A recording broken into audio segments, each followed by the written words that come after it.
खजाने मेरे मन की खान में, खिलने लगी चांदनी अरमान के जहान में। सीरत में सूरत समाई है सुहानी, सीरत में सूरत समाई है सुहानी।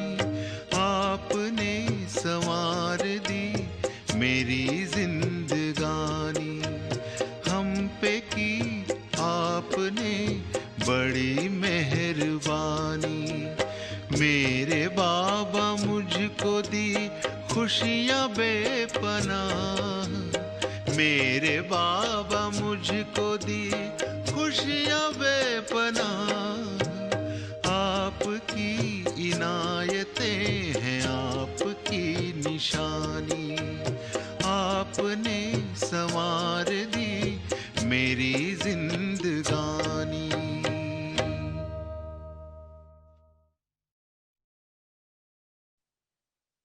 नजर उसके साथ मुलाकात करती है,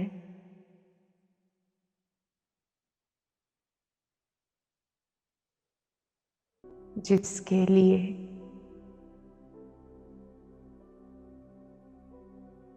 और आत्माएं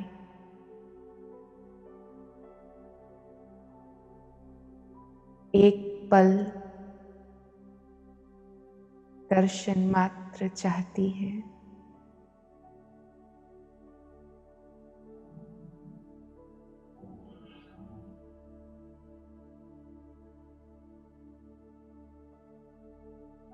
मन की आंखें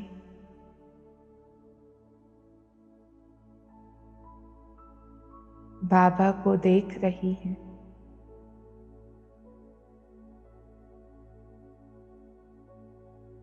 और बाबा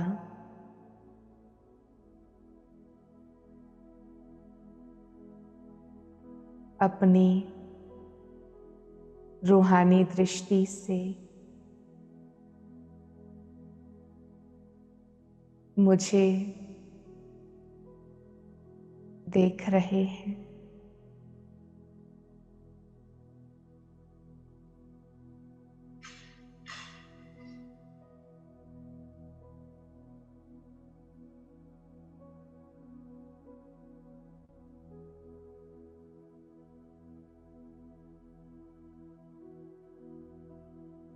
ये सिर्फ एक नैन मुलाकात ही नहीं,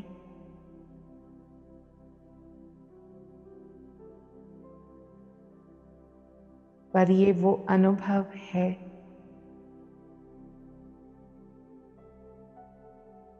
जिसमें दिल की हर बात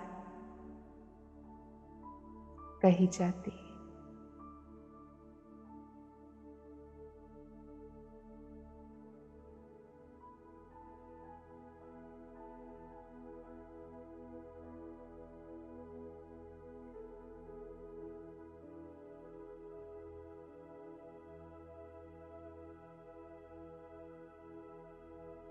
बाबा के ये साथ का समय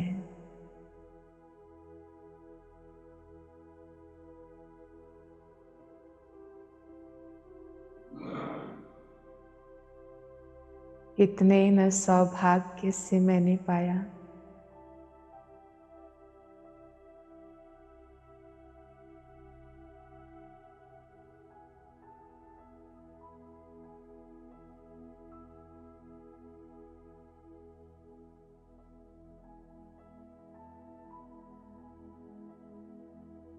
बाबा के साथ समय बिताना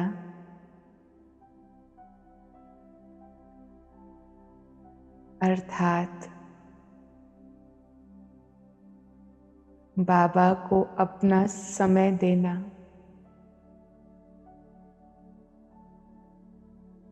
जिससे वो मुझे बिल्कुल वैसा बनाए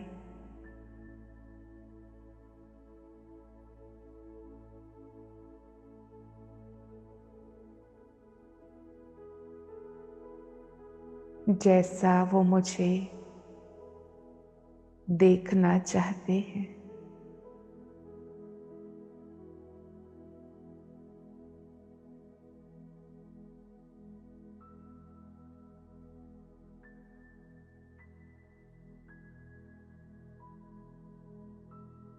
नैनों की भाषा में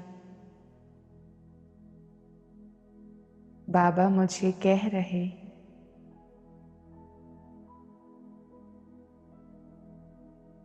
बच्चे, मैं समय की सीमा से परे हूँ, अतीत हूँ, समयातीत हूँ।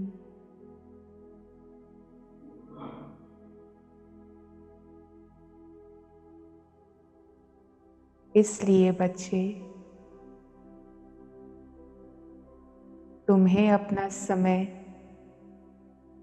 मुझे देना होगा।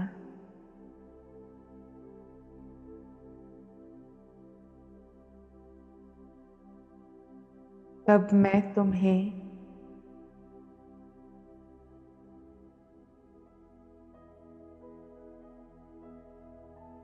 अपना सब कुछ दे दूंगा।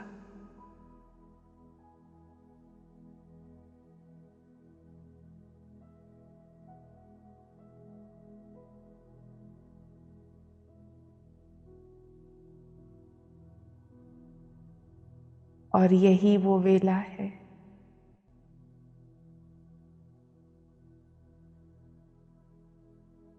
ये पल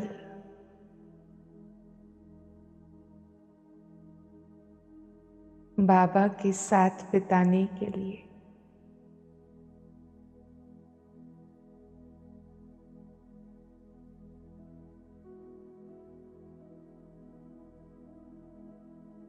और बाबा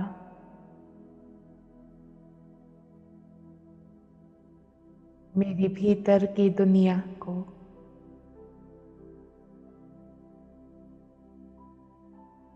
अपनी शक्ति से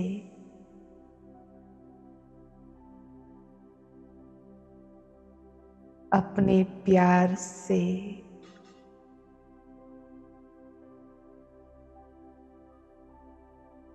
संवार रहे हैं।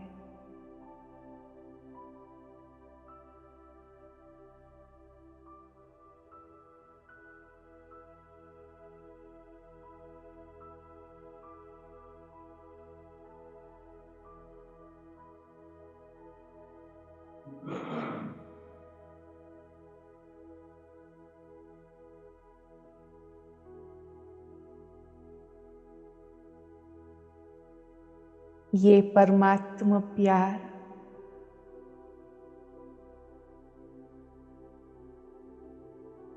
मैं अनुभव कर पाती।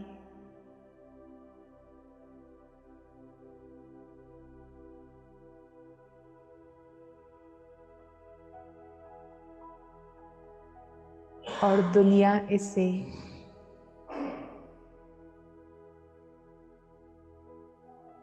भाग्य के रूप में देखती है।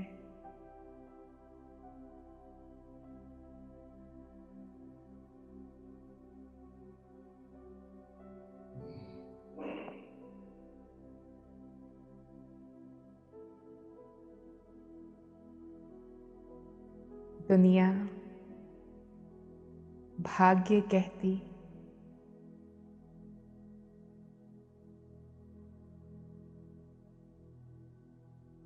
और मैं इसे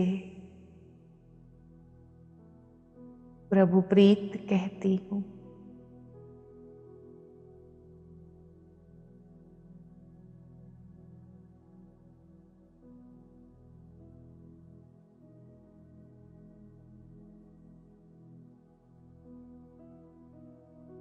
कोई संकल्प नहीं, कोई इच्छा नहीं,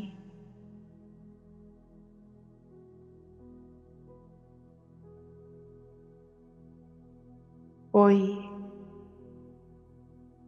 बंधन भी नहीं।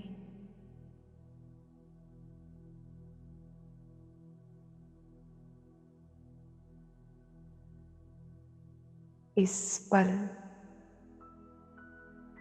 मैं और मेरा बाबा और हमारा प्रेम का संसार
हर पल बाबा तू है अपने पास, लगता है सदा हर पल बाबा तू है अपने पास।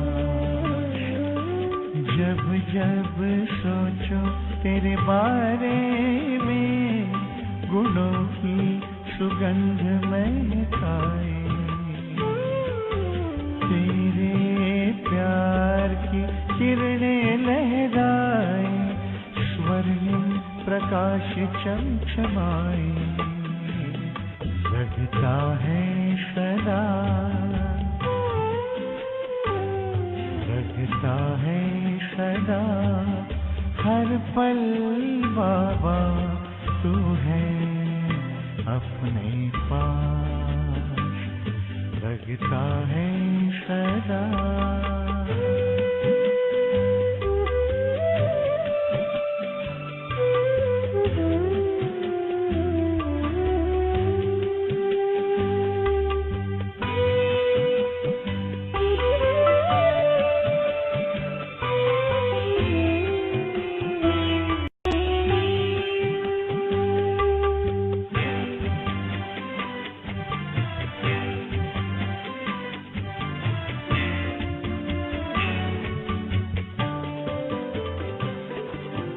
तेरी दिव्य शक्ति से हुआ है मेरा सफल जीवन,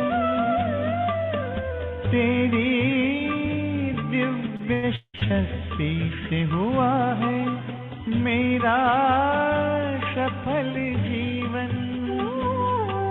अतीन्द्रिय सुख से भर गया है मन का सरोवर, ये मन भी खुशी से मुस्कुराए, लगता है सदा, लगता है सदा, हर पल बाबा तू है अपने पास, लगता है सदा, हर पल बाबा तू है अपने पास।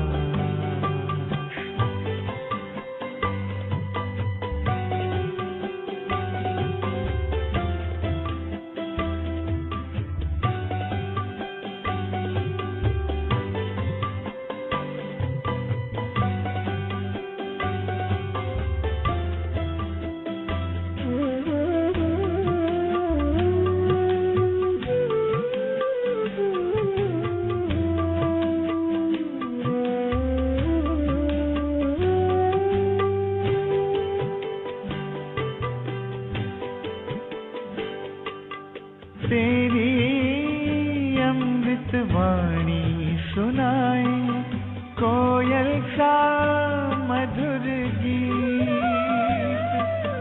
तेरी अमृत वाणी सुनाए, कोयल सा मधुर गीत, सुन सुन तेरी वाणी, मस्तक झुकाए हर प्राणी, देवलोक पुष्प बरसाए, लगता है सदा, हर पल बाबा तू है अपने पास, लगता है सदा, हर पल बाबा तू है अपने पास, लगता है सदा।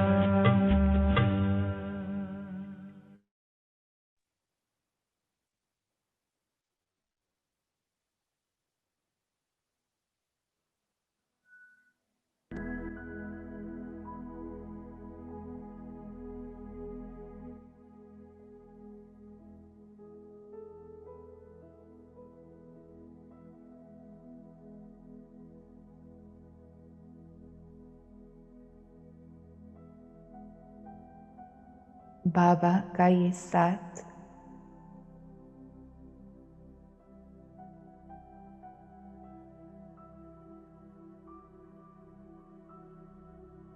मुझे बाबा के समान शुद्ध बना रहा है।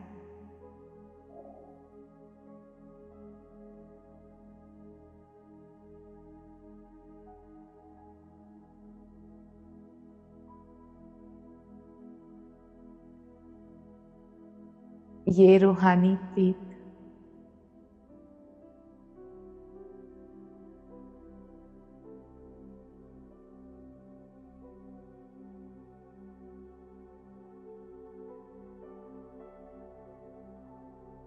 मुझे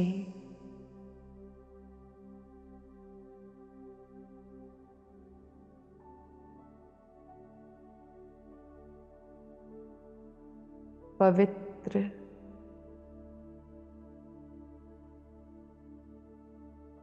निर्मल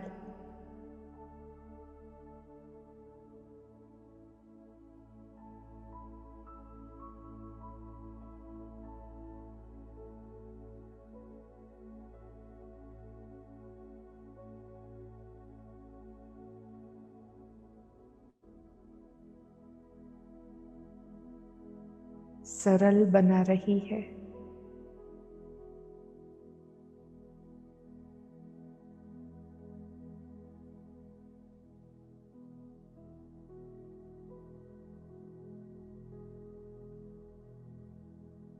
बाबा से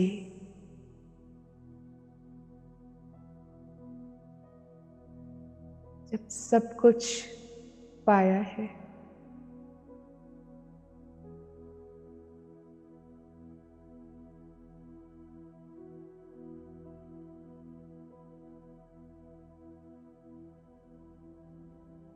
तो फिर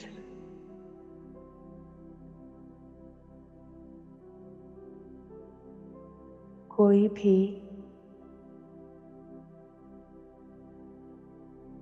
अपेक्षा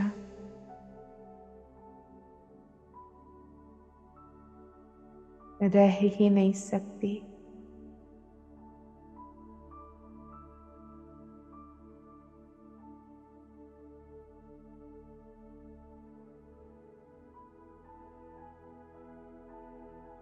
देखें,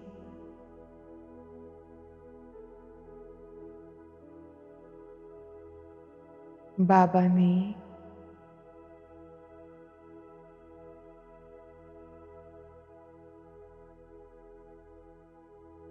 इतना सुंदर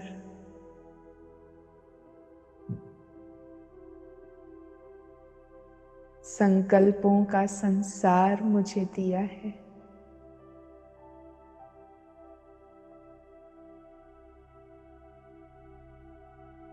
हाँ, संकल्पों का संसार।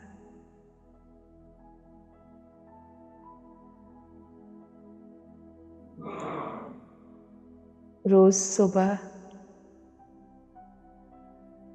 बाबा मेरे इस संसार को संवारते हैं।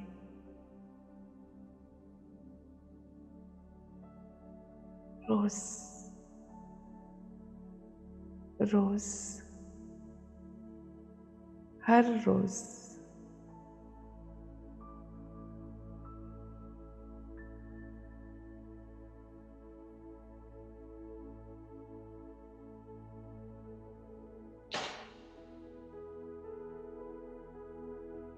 परमात्मा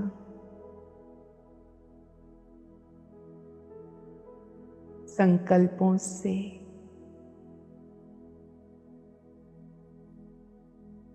मेरी सृष्टि सजती है।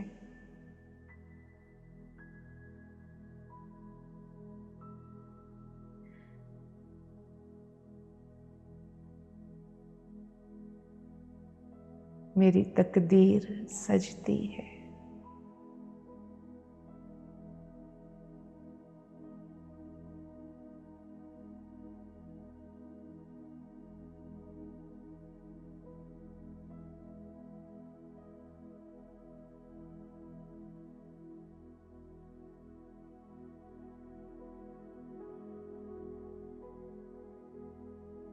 एकमात्र संकल्प,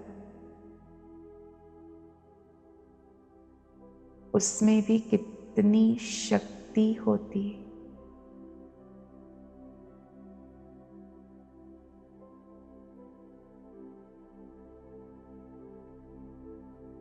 और बाबा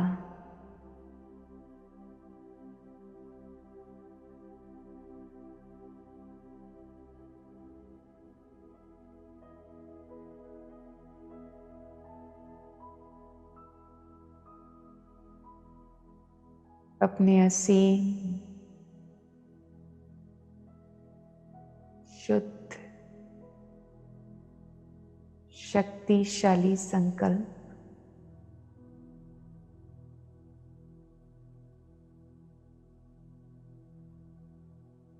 मुझे देते हैं।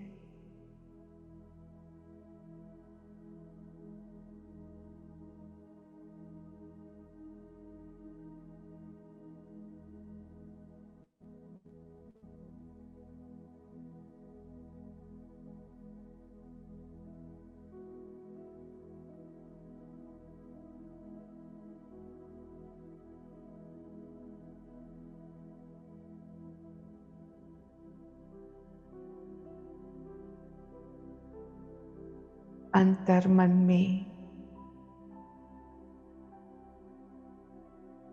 अब बस परमात्मा ज्ञान का नाद गूंज रहा है।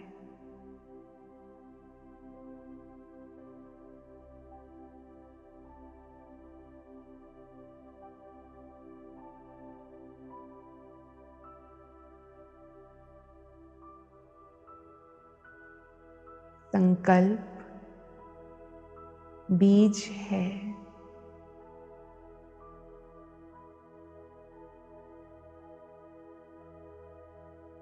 मेरे चरित्र का,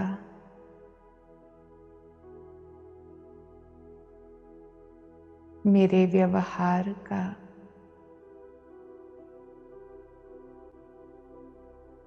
हर कर्म का,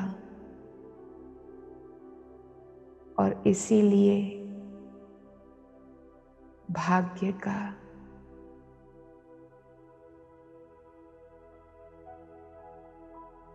और बाबा ने इस संकल्प रूपी बीज को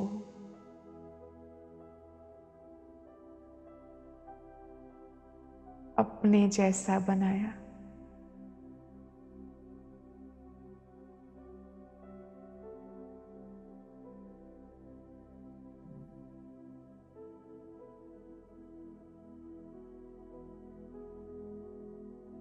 मुरली के द्वारा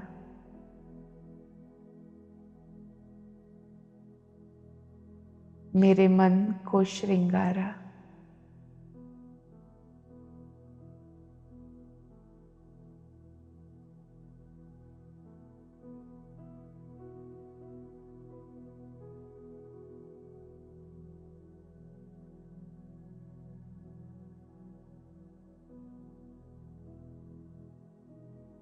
ये सोच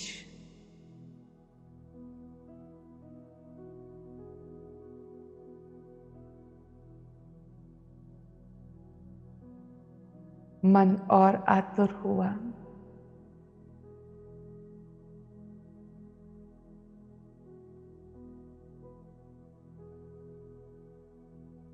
कि एक एक रत्न को, संकल्प को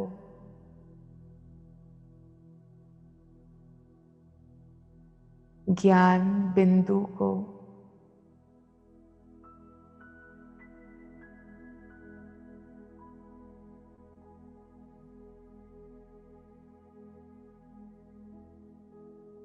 मैं पूरी रीति से ग्रहण करूं, धारण करूं।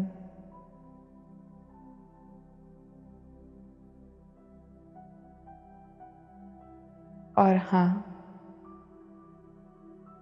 ये बीज है ना, इसीलिए गुप्त है।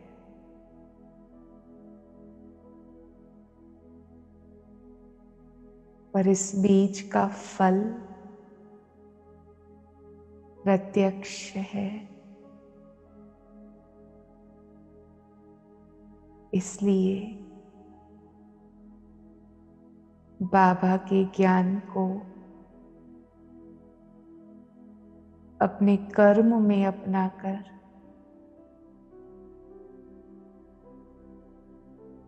व्यवहार में अपनाकर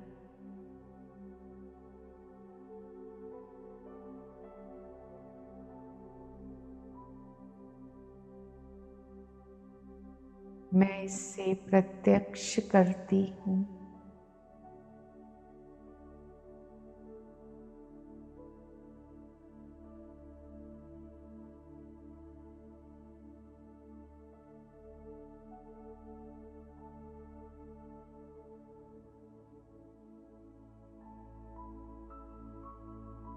क्या आनंद है।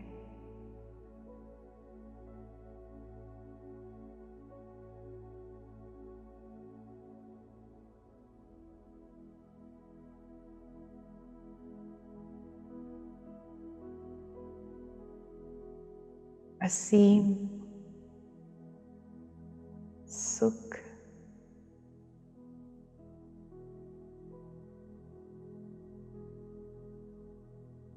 असीम शांति,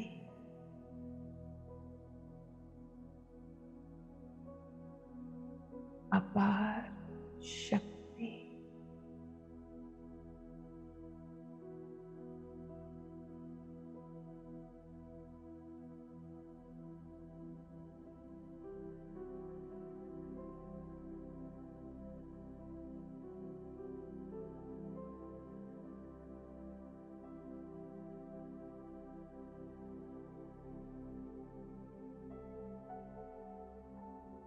मैं और बाबा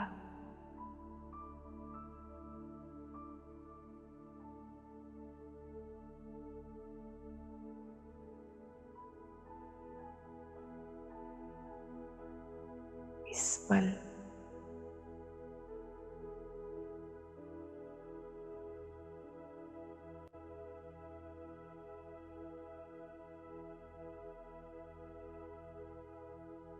शुद्धि के वाइब्रेशंस में एक हैं।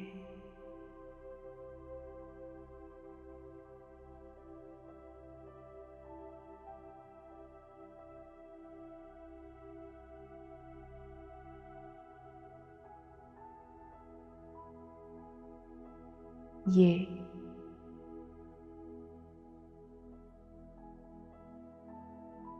परमात्मा मिलन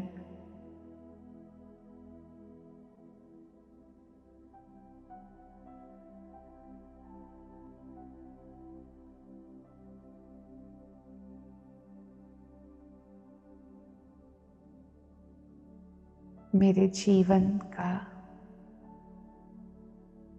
अमृत है।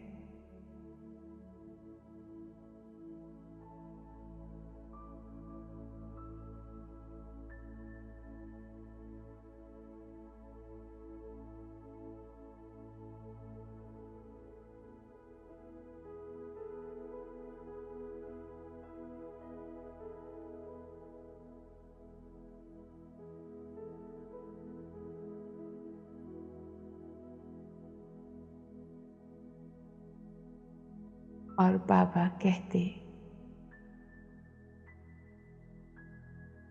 बच्चे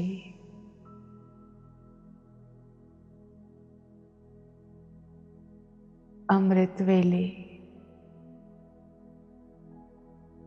जो प्रेम का अमृत पाया,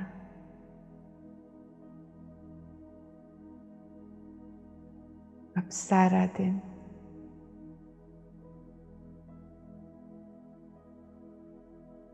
ये प्रेम का अमृत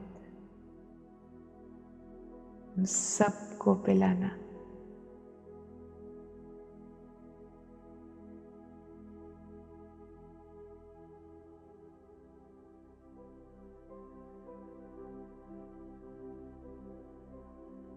मेरे बच्चों को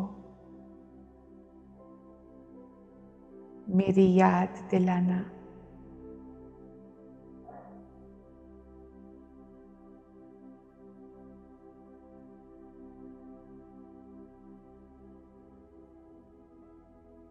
इस प्रेम के अनुभव से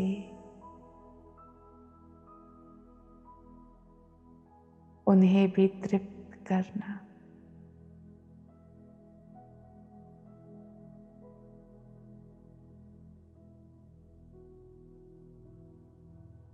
बाबा मुझे अपने कर्तव्य का एहसास करा रहे हैं।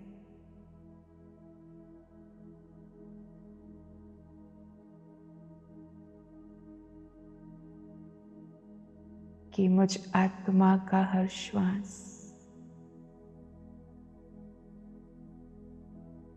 अन्य आत्माओं को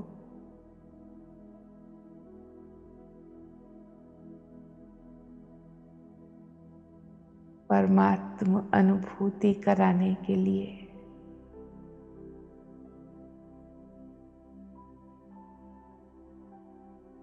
और इसलिए मन की तार बाबा से जुड़ी हुई है।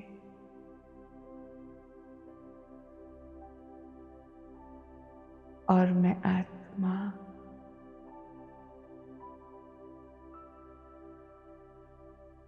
कर्तव्यबद्ध होकर कर्म क्षेत्र पर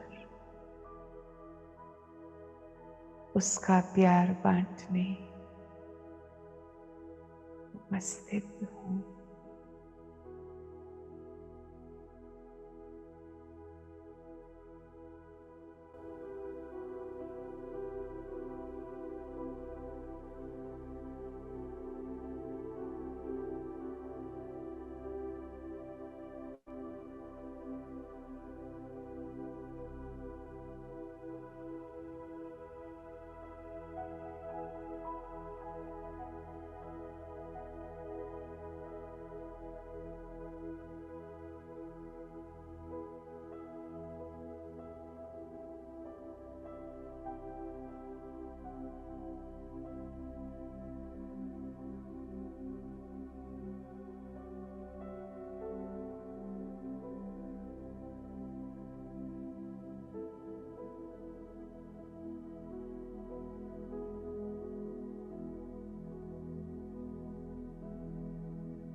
तुम्हें याद है ओ मेरे बाबा।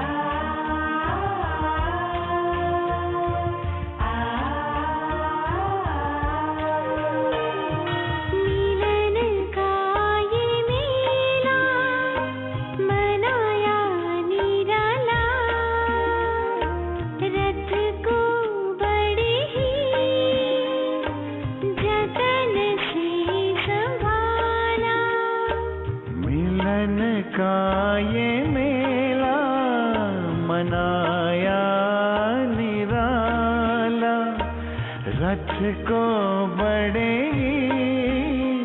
जतन से संभाला। गुण शक्तियों से है सबको सजाया, उमंगों के पंख दे फरिश्ता बनाया। मन पंछी आजाद है ओ मेरे बाबा। हजारों धन्यवाद है ओ मेरे बाबा। दिल करता तुम्हें याद है ओ मेरे बाबा।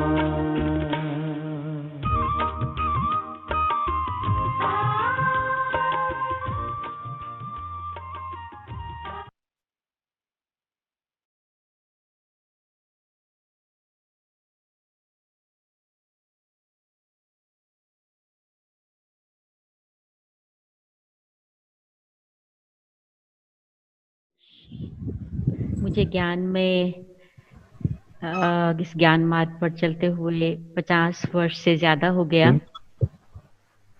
बहुत छोटेपन में ही स्कूल डेज से ही हम लोग ज्ञान में चले थे। उससे भी पहले का शुरू करें तो एक धार्मिक परिवार में जन्म हुआ और उस परिवार में बिल्कुल बाकायदा प्रिंसिपल्स थे शुरू से लेके। जैसे वेजिटेरियनिज्म तो था ही था, प्याज लहसुन भी कभी हमारे घर में नहीं आता था। और सुबह सुबह उठ जाते थे, चाहे ठंडी भी हो। हम लोग जब बहुत छोटे बच्चे थे तो भी मम्मी सुबह उठा के नहला के, चाहे ठंडी का मौसम हो तो कंबल में लपेट के बिठा देती थी, लेकिन सुबह सुबह उठने की आदत थी। और थोड़े बड़े होने के बाद, क्योंकि घर में ही मंदिर था, जैसे भारत में हर घर में आमतौर पर एक मंदिर का स्थान होता है, तो घर में ही मंदिर था। तो ऐसी आदत हम लोगों को डाली गई थी कि स्कूल जाने से पहले, उससे पहले ब्रेकफास्ट लेने से पहले ज़रूर जाकर के मंदिर में जोत जगानी है। और हमको आरती याद करा दी थी और वो आरती करनी है। तो हमको उनका अर्थ तो चीज़ों का मालूम कुछ नहीं था कि हम ये सब क्यों कर रहे हैं, उसके पीछे फीलिंग भी इतनी पता नहीं थी। लेकिन हमको जैसे बचपन से ये संस्कार हमारे माता पिता ने डाला था, तो वो हम लोग ज़रूर करते थे सुबह नाश्ते से पहले। और उसके बाद फिर रात को भी भोजन से पहले ज़रूर हम लोग आरती गाया करते थे, जोत जगाया करते थे। तो इस प्रकार का नियम था। घर में सभी देवी देवताओं की मूर्तियाँ थी और माता पिता भी बहुत भक्ति करते थे, व्रत बहुत रखते थे और हम भी उनके साथ साथ रखा करते थे कई प्रकार के व्रत। और मंदिर में जाते थे, प्रसाद चढ़ाने के लिए जाते थे।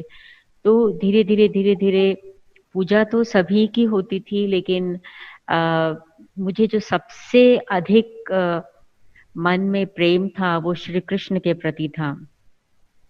वैसे घर में बहुत ज़्यादा भावना दुर्गा के प्रति थी, लेकिन पूजा सबकी होती थी। और परंतु मेरे मन में बहुत अधिक श्री कृष्ण के प्रति प्रेम था। और मुझे ऐसा ही लगता था कि बचपन में ही जब मेरी एज शायद 7-8 साल की ही थी, ऐसा ही लगता था कि मेरा जन्म इस दुनिया में गलती से हुआ है। मेरा जन्म होना तो वहाँ चाहिए था जहाँ श्री कृष्ण का जन्म हुआ था। अ, ऐसा ही मुझे बचपन से लगता था, ऐसी फीलिंग होती थी और स्वप्न में भी कई बार मैं देखती थी कि मैं श्री कृष्ण के साथ खेल रही हूँ। बॉल खेल रहे हैं या कुछ और गेम खेल रहे हैं, लेकिन ऐसी फीलिंग होती थी।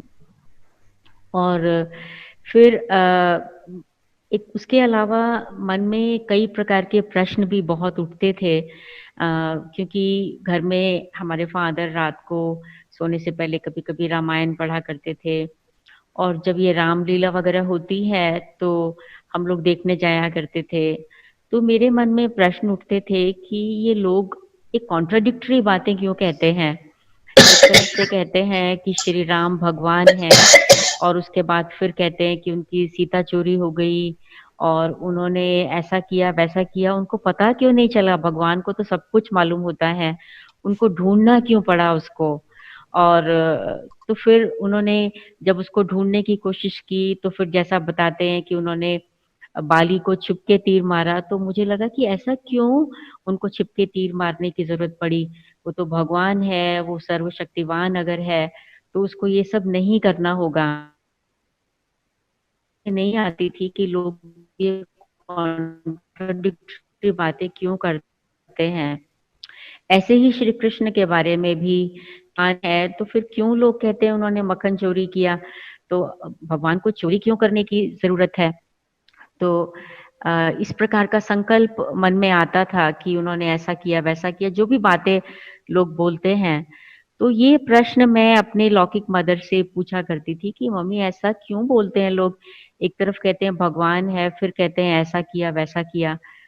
तो वो मुझे कुछ जवाब नहीं दे पाती थी, कहती थी कि ऐसा ही लोग बोलते हैं, मुझे मालूम नहीं। और फिर मेरे मन में ये भी प्रश्न उठता था कि जब लोग कोई शरीर छोड़ देता है, मृत्यु हो जाती है, तो लोग कहते हैं कि वो स्वर्ग में चला गया। तो मैं मम्मी से पूछती थी स्वर्ग कहाँ पर है? तो वो कहती थी कि वो ऊपर है। तो मैं पूछती थी वो ऊपर कहाँ? मुझे तो दिखाई नहीं देता है। तो ऊपर कहाँ पर है ऊपर स्वर्ग? तो वो मतलब फिर वो चुप हो जाती थी, मेरे बात का उत्तर मुझे नहीं मिलता था।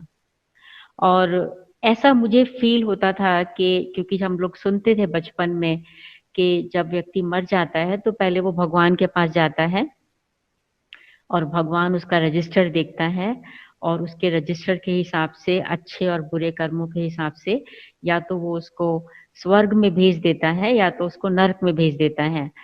तो मुझे ऐसा विश्वास था अंदर से कि मुझे तो भगवान स्वर्ग में ही भेजेगा।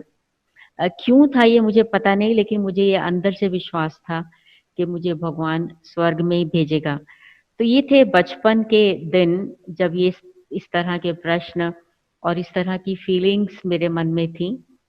फिर थोड़ा-सा और बड़ा होने के बाद जब थोड़ी पॉकेट मनी मिलती थी, तो मेरे को इच्छा होती थी कि मैं जाकर के ज़्यादातर मैं कुछ खरीदती नहीं थी खाने के लिए। ज़्यादातर कोई मोती की दुकान थी एक, तो वहाँ से मोती खरीद के आती थी। और वो मोतियों की मालाएँ बना के जो देवी-देवताएँ की मूर्ति थी हमारे घर में, तो उन मूर्तियों के लिए मालाएँ बनाते थे। ऐसा बहुत शौक था शुरू से लेकर के। फिर उसके बाद मतलब समय बीतता चला गया और अ, एक समय ऐसा आया जब मम्मी हमारी लौकिक मदर हमारे जो नेबर्स थे, उनसे उनकी फ्रेंडशिप थी। एक हम बहुत बड़े मकान में रहते थे, उस लेकिन हमारा उस समय मकान किराए पर था और 7 फैमिलीज़ थी उस मकान में। तो एक ही फैमिली थी जो उस ज्ञान में चलते थे वो लोग। हम लोग ज्ञान में नहीं थे अभी, लेकिन वो ही फैमिली प्याज़ नहीं खाते थे नेचुरली। तो हमारे घर में वैसे ही प्याज़ नहीं आता था। तो हमारे लौकिक मदर की फ्रेंडशिप उनके साथ थी। वो दिन में फ्री होने के बाद उनके पास जाया करती थी। तो शायद ज्ञान सुनती होंगी, हमें तो कुछ पता नहीं। लेकिन एक दिन वो जब घर में आई वापस उनसे मिलने के बाद, तो अपने साथ एक मुरली लेके आईं और त्रिमूर्ति का चित्र और मुझे उन्होंने आके ये कहा कि देखो ये दुनिया जो खत्म हो जाएगी और मरने के समय जो बाबा को याद रखेगा ना वो स्वर्ग में चला जाएगा। उस समय मेरी एज 14 साल के करीब होगी। तो उन्होंने मुझे ये बताया कि उस समय ये तो बाबा को याद करेगा तो वो स्वर्ग में जाएगा। तो मेरे लिए बाबा माना कोई बुजुर्ग व्यक्ति। तो मैं जब वो त्रिमूर्ति चित्र देखती थी तो उसमें ब्रह्मा बाबा का चित्र था, तो मुझे लगा शायद ये इस बाबा के लिए बोल रहे हैं। तो मैं रोज जाके उस चित्र को देख के आती थी कि मुझे मरने के समय ये भूलना नहीं चाहिए, क्योंकि मुझे तो स्वर्ग में जाना है, मुझे ये याद रहना चाहिए, मुझे स्वर्ग में जाना है। चुपचाप देख के आती थी किसी को बताए बिना कि मेरी बुद्धि में ये रहना चाहिए इमेज। और फिर उनके पास जो मुरली थी तो मुझे उन्होंने कहा, मैंने पूछा ये क्या है, तो उन्होंने कहा तुम पढ़ के खुद देख लो। मैंने पढ़ी, मुझे कुछ खास समझ में नहीं आया, लेकिन शायद कुछ अच्छा लगा होगा, मुझे याद नहीं है। लेकिन मैंने उनसे पूछा कि ये कहाँ से मिलती है, तो उन्होंने कहा कि ऐसा ऐसा सेंटर है यहाँ पर और वहाँ पर मिलती है ये मुरली। वो सेंटर में क्या करते हैं, मैंने पूछा। तो उन्होंने मतलब जैसे मेरे बचपन की एज के हिसाब से मुझे उन्होंने कहा कि वहाँ इस प्रकार से ज्ञान सुनाते हैं जो हमारी जो ठीक आदतें नहीं हैं वो आदतें छूटने लग जाती हैं। तो मैंने पूछा वो कैसे वो करते हैं आदतें छूट जाती हैं। तो उन्होंने मुझे समझाया कि जब ज्ञान सुनाने के बाद नेक्स्ट डे क्लास में पूछा जाता है कि आपसे कल कोई गलती तो नहीं हुई। तो फिर जब हम बताते हैं वहां तो सच बोलना होता है, तो फिर हम जब बताते हैं सच, एक बारी बताएंगे गलती हुई, दूसरी बारी बताएंगे गलती हुई, तीसरी बारी बताएंगे गलती हुई, तो फिर खुद को खुद ही लगता है कि क्या रोज रोज गलती करते हैं, रोज रोज गलती करके सबके सामने बताते हैं तो बड़े शर्म की बात है।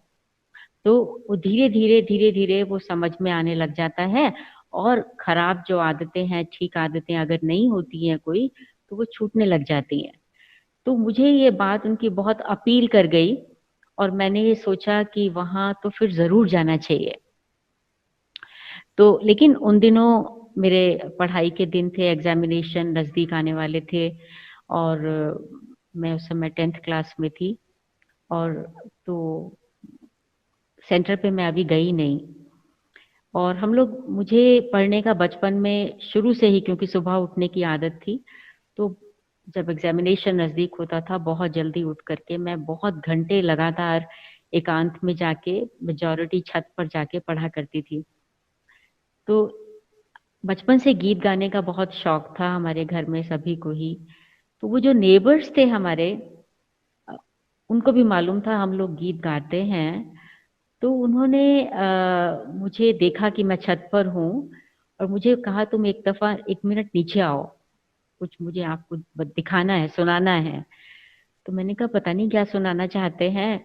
तो मैं गई, तो गीत का देखो रेडियो में कितना अच्छा गीत आ रहा है। तो वो गीत जो था ना वो था किसी ने मुझको बना के अपना मुस्कुराना सिखा दिया। तो मैंने वो गीत सुना, मुझे वो गीत बहुत अच्छा लगा और मुझे उस गीत के आधार पर उन्होंने थोड़ा सा ज्ञान सुना दिया। लेकिन मेरी बुद्धि तो अभी पढ़ाई में थी, मैंने वो थोड़ा सुना, सुन के मैं छुट्टी लेके उनसे चली गई और फिर पढ़ाई हुई, एग्जामिनेशन हो गया, सब हो गया। उसके बाद अपने लौकिक फादर को हमने बोला कि मुझे जाना है सेंटर पर। तो उन्होंने कोई ऑब्जेक्शन नहीं किया और हम वहाँ सेंटर पे चले गए, मॉर्निंग क्लास में ही सीधा चले गए। और मम्मी तो उनसे सुनती थी नेबर से ज्ञान, क्योंकि हम लोग सब छोटे थे। हम लोग घर में, हमारे फादर, हम लोग 6 भाई बहन हैं और तो हम मतलब मेरे से बड़ा एक भाई है, फिर मैं, फिर बाकी के छोटे भाई बहन थे। तो वो सबका ध्यान देना होता था, सबको स्कूल में भेजना है, सबको तैयार करना है। तो वो तो क्लास में नहीं जा पाती थी, लेकिन हमारी छुट्टियां हो गई, हम लोगों ने जाना शुरू किया। तो मैं ये सुनाना चाहती हूँ इसके अंदर। तो हुआ क्या कि मतलब थोड़े ही दिन बीते थे अभी। हमारा एक कमला नगर सेंटर था, ये विश्व का पहला सेंटर है मधुबन के बाद, आप सबको ये मालूम होगा। और वहाँ पर सब बाबा मम्मा सब दादियाँ, दीदी मनमोहिनी, ये सब वहाँ पर रहे हुए हैं। और लेकिन जब मैंने ज्ञान सुनना शुरू किया उस समय वहाँ पर गुलजार दादी और जगदीश भाई साहब और चक्रधारी दीदी थी। और उसके अलावा 2 भाई और थे, क्योंकि पब्लिकेशन डिपार्टमेंट भी वहीं था। वो दूसरे एक फ्लैट था वहाँ पर रहते थे, क्योंकि ये जहाँ पर पापा का घर था वहाँ स्थान नहीं था उनके रहने के लिए। तो एक और फ्लैट लेते थे, वहाँ वो लोग रहते थे। और बलदेव भाई और सत्यनारायण भाई और एक माता जी थी जो खाना बनाया करती थी। तो ऐसा था। और तो ऐसा हुआ कि अभी थोड़ा ही समय हुआ था चलते हुए ज्ञान में, तो शुरू शुरू से ही कोर्स तो कुछ किया नहीं था। वैसे ही मुरली सुनने आ जाते थे। मुरली वुरली तो कुछ समझ में नहीं आती थी, परंतु वो जो मेडिटेशन में सॉन्ग्स बजते थे, ग्रामोफोन रिकॉर्ड्स में बजते थे, तो वो हम बहुत नोट करते थे बैठ करके, मैं और कमलेश बहन। हम दोनों ने ही जाना शुरू किया था। मेरे से वो छोटी है 2 साल। हम जाते थे तो वही सॉन्ग्स ही नोट करते रहते थे। और मुरली तो कुछ बुद्धि में गया नहीं गया मालूम नहीं। लेकिन कुछ समय बीतने के बाद, कुछ 1-2 महीने बीतने के बाद, आ, वहाँ हमारे म्यूजियम बनने की तैयारी हो रही थी किसी दूसरे एरिया में। तो कोई मेरे से बड़ी कुमारियां आती थी, कोई डॉल्स वगैरह बनाने के लिए स्वर्ग का। तो हम लोग को भी इंटरेस्ट होता था, ये लोग कैसे बनाते हैं, क्या होता है। तो छुट्टियां तो थी ही, जाया करते थे। तो एक कोई त्योहार आने वाला था। जगदीश भाई साहब आए हमारे पास और उन्होंने कहा कि देखो ये त्योहार आने वाला है, उसको ही हमने पब्लिक प्रोग्राम करना है। और एक गीत है बहुत अच्छा, एक त्योहार था वो रक्षाबंधन का त्योहार। गीत गा सकते हो, ऐसा उन्होंने पूछा। तो उन्होंने मुझे वो बुक दे दी अ, देखने के लिए वो गीत। और तो मैंने देखा, तो वो मैंने कहा हाँ ये तो कर सकते हैं, हम लोग गीत गा सकते हैं। उनको कैसे मालूम पड़ा कि हम गीत गाते हैं, हमें गीत गाने का शौक है, मुझे मालूम नहीं। लेकिन वो हमारे पास आए और उन्होंने ये आकर के कहा। तो हमने कहा हम इस सॉन्ग को तो मार्चिंग सॉन्ग के रूप में कर सकते हैं, जैसे स्कूल में हम लोग सीखते थे। तो मार्चिंग सॉन्ग के रूप में उन्होंने पूछा कैसे करेंगे वो मार्चिंग सॉन्ग। तो मैंने उनको बताया कि हम ऐसे खड़े होंगे, 2 लाइंस बनाएंगे और एक आगे होगा और वो गाएगा वगैरह वगैरह।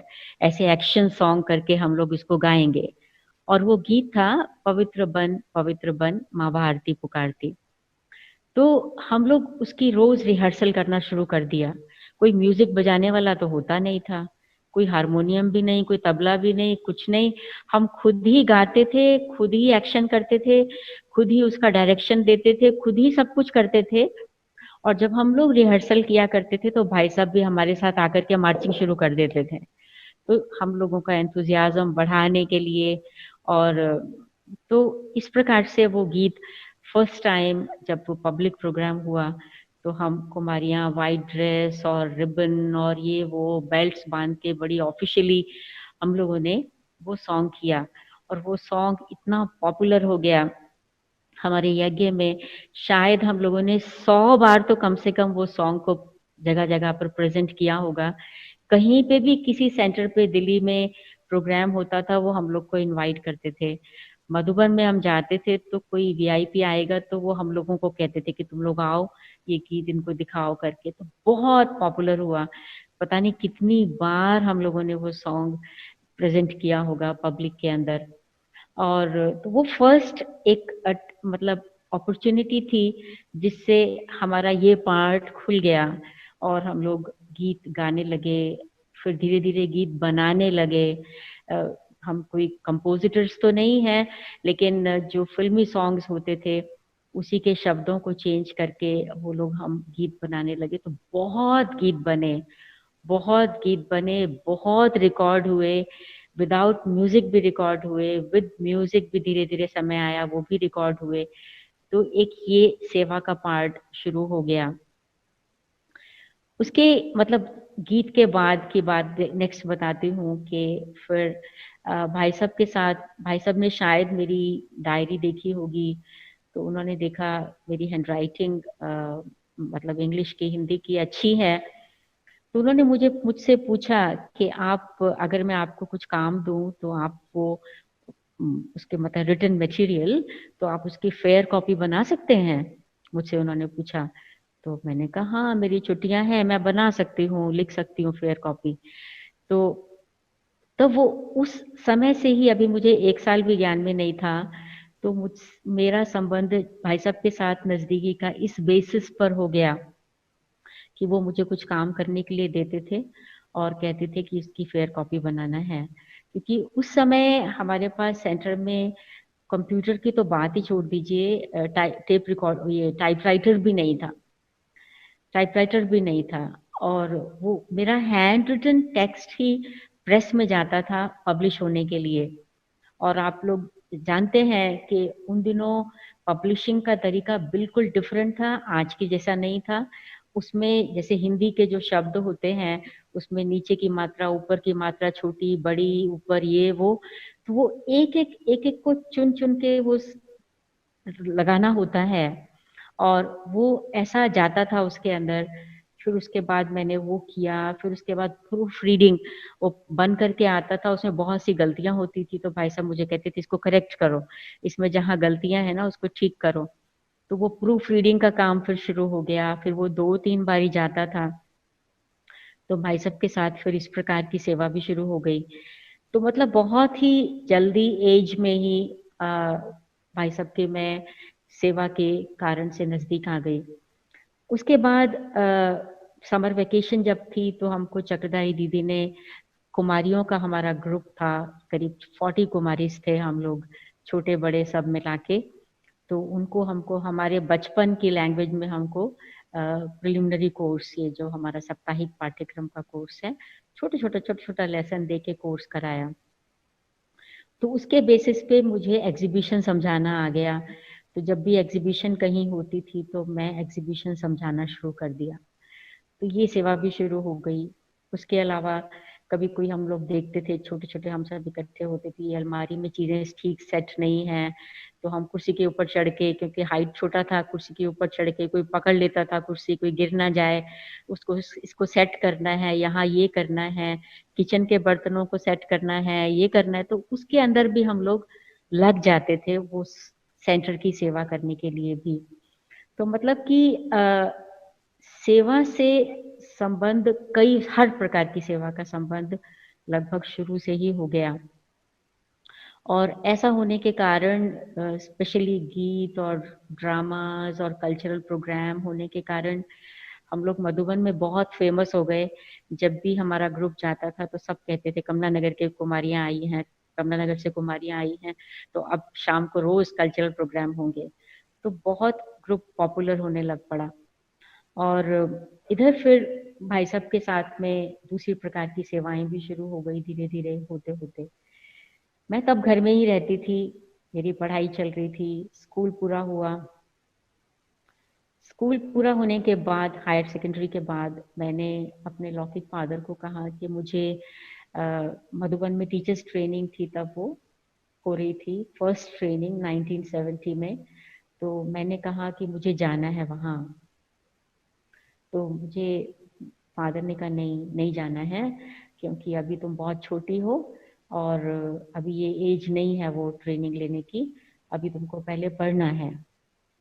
बाकी तब उन्होंने मुझे उस समय प्रॉमिस किया कि देखो, तुम्हारी जिंदगी का अगर ये लक्ष्य है कि तुम्हें ब्रह्मा कुमारी बनना है, टीचर बनना है, तो ये तुम्हारी जिंदगी है, डिसाइड तुमको करना है, लेकिन मेरी जिम्मेवारी है तुमको हाई एजुकेशन देना। उसके बिना मैं तुमको परमिट नहीं कर सकता हूँ कि तुम वहां जाकर के टीचर बन करके रहो। ये मेरी जिम्मेवारी है, वो मुझे पूरा करना है जरूर। और बाकी जहां तक रही शादी की बात, मैं तुमको कभी फोर्स नहीं करूंगा, कभी भी, क्योंकि लाइफ तुम्हारी है, डिसीजन तुम्हारे हाथ में है। और हाँ, अगर प्रॉब्लम नहीं है, कोई प्रॉब्लम नहीं है, लेकिन अगर नहीं करनी है, आई विल नेवर फोर्स, मैं कभी भी नहीं कहूंगा कि तुमको जरूर करनी है। तो ये उन्होंने मेरी हायर सेकेंडरी के बाद मुझसे प्रॉमिस किया था।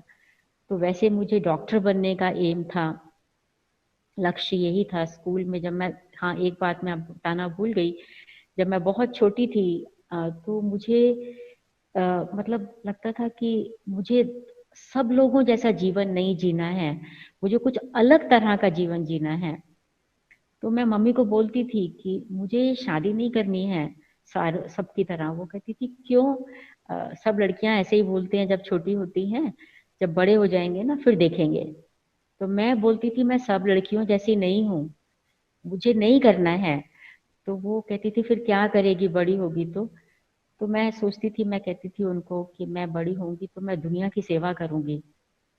तो वो पूछती थी कि दुनिया की सेवा, तू इतनी छोटी है, दुनिया तो बहुत बड़ी है, तो इतनी बड़ी दुनिया की सेवा कैसे करेगी।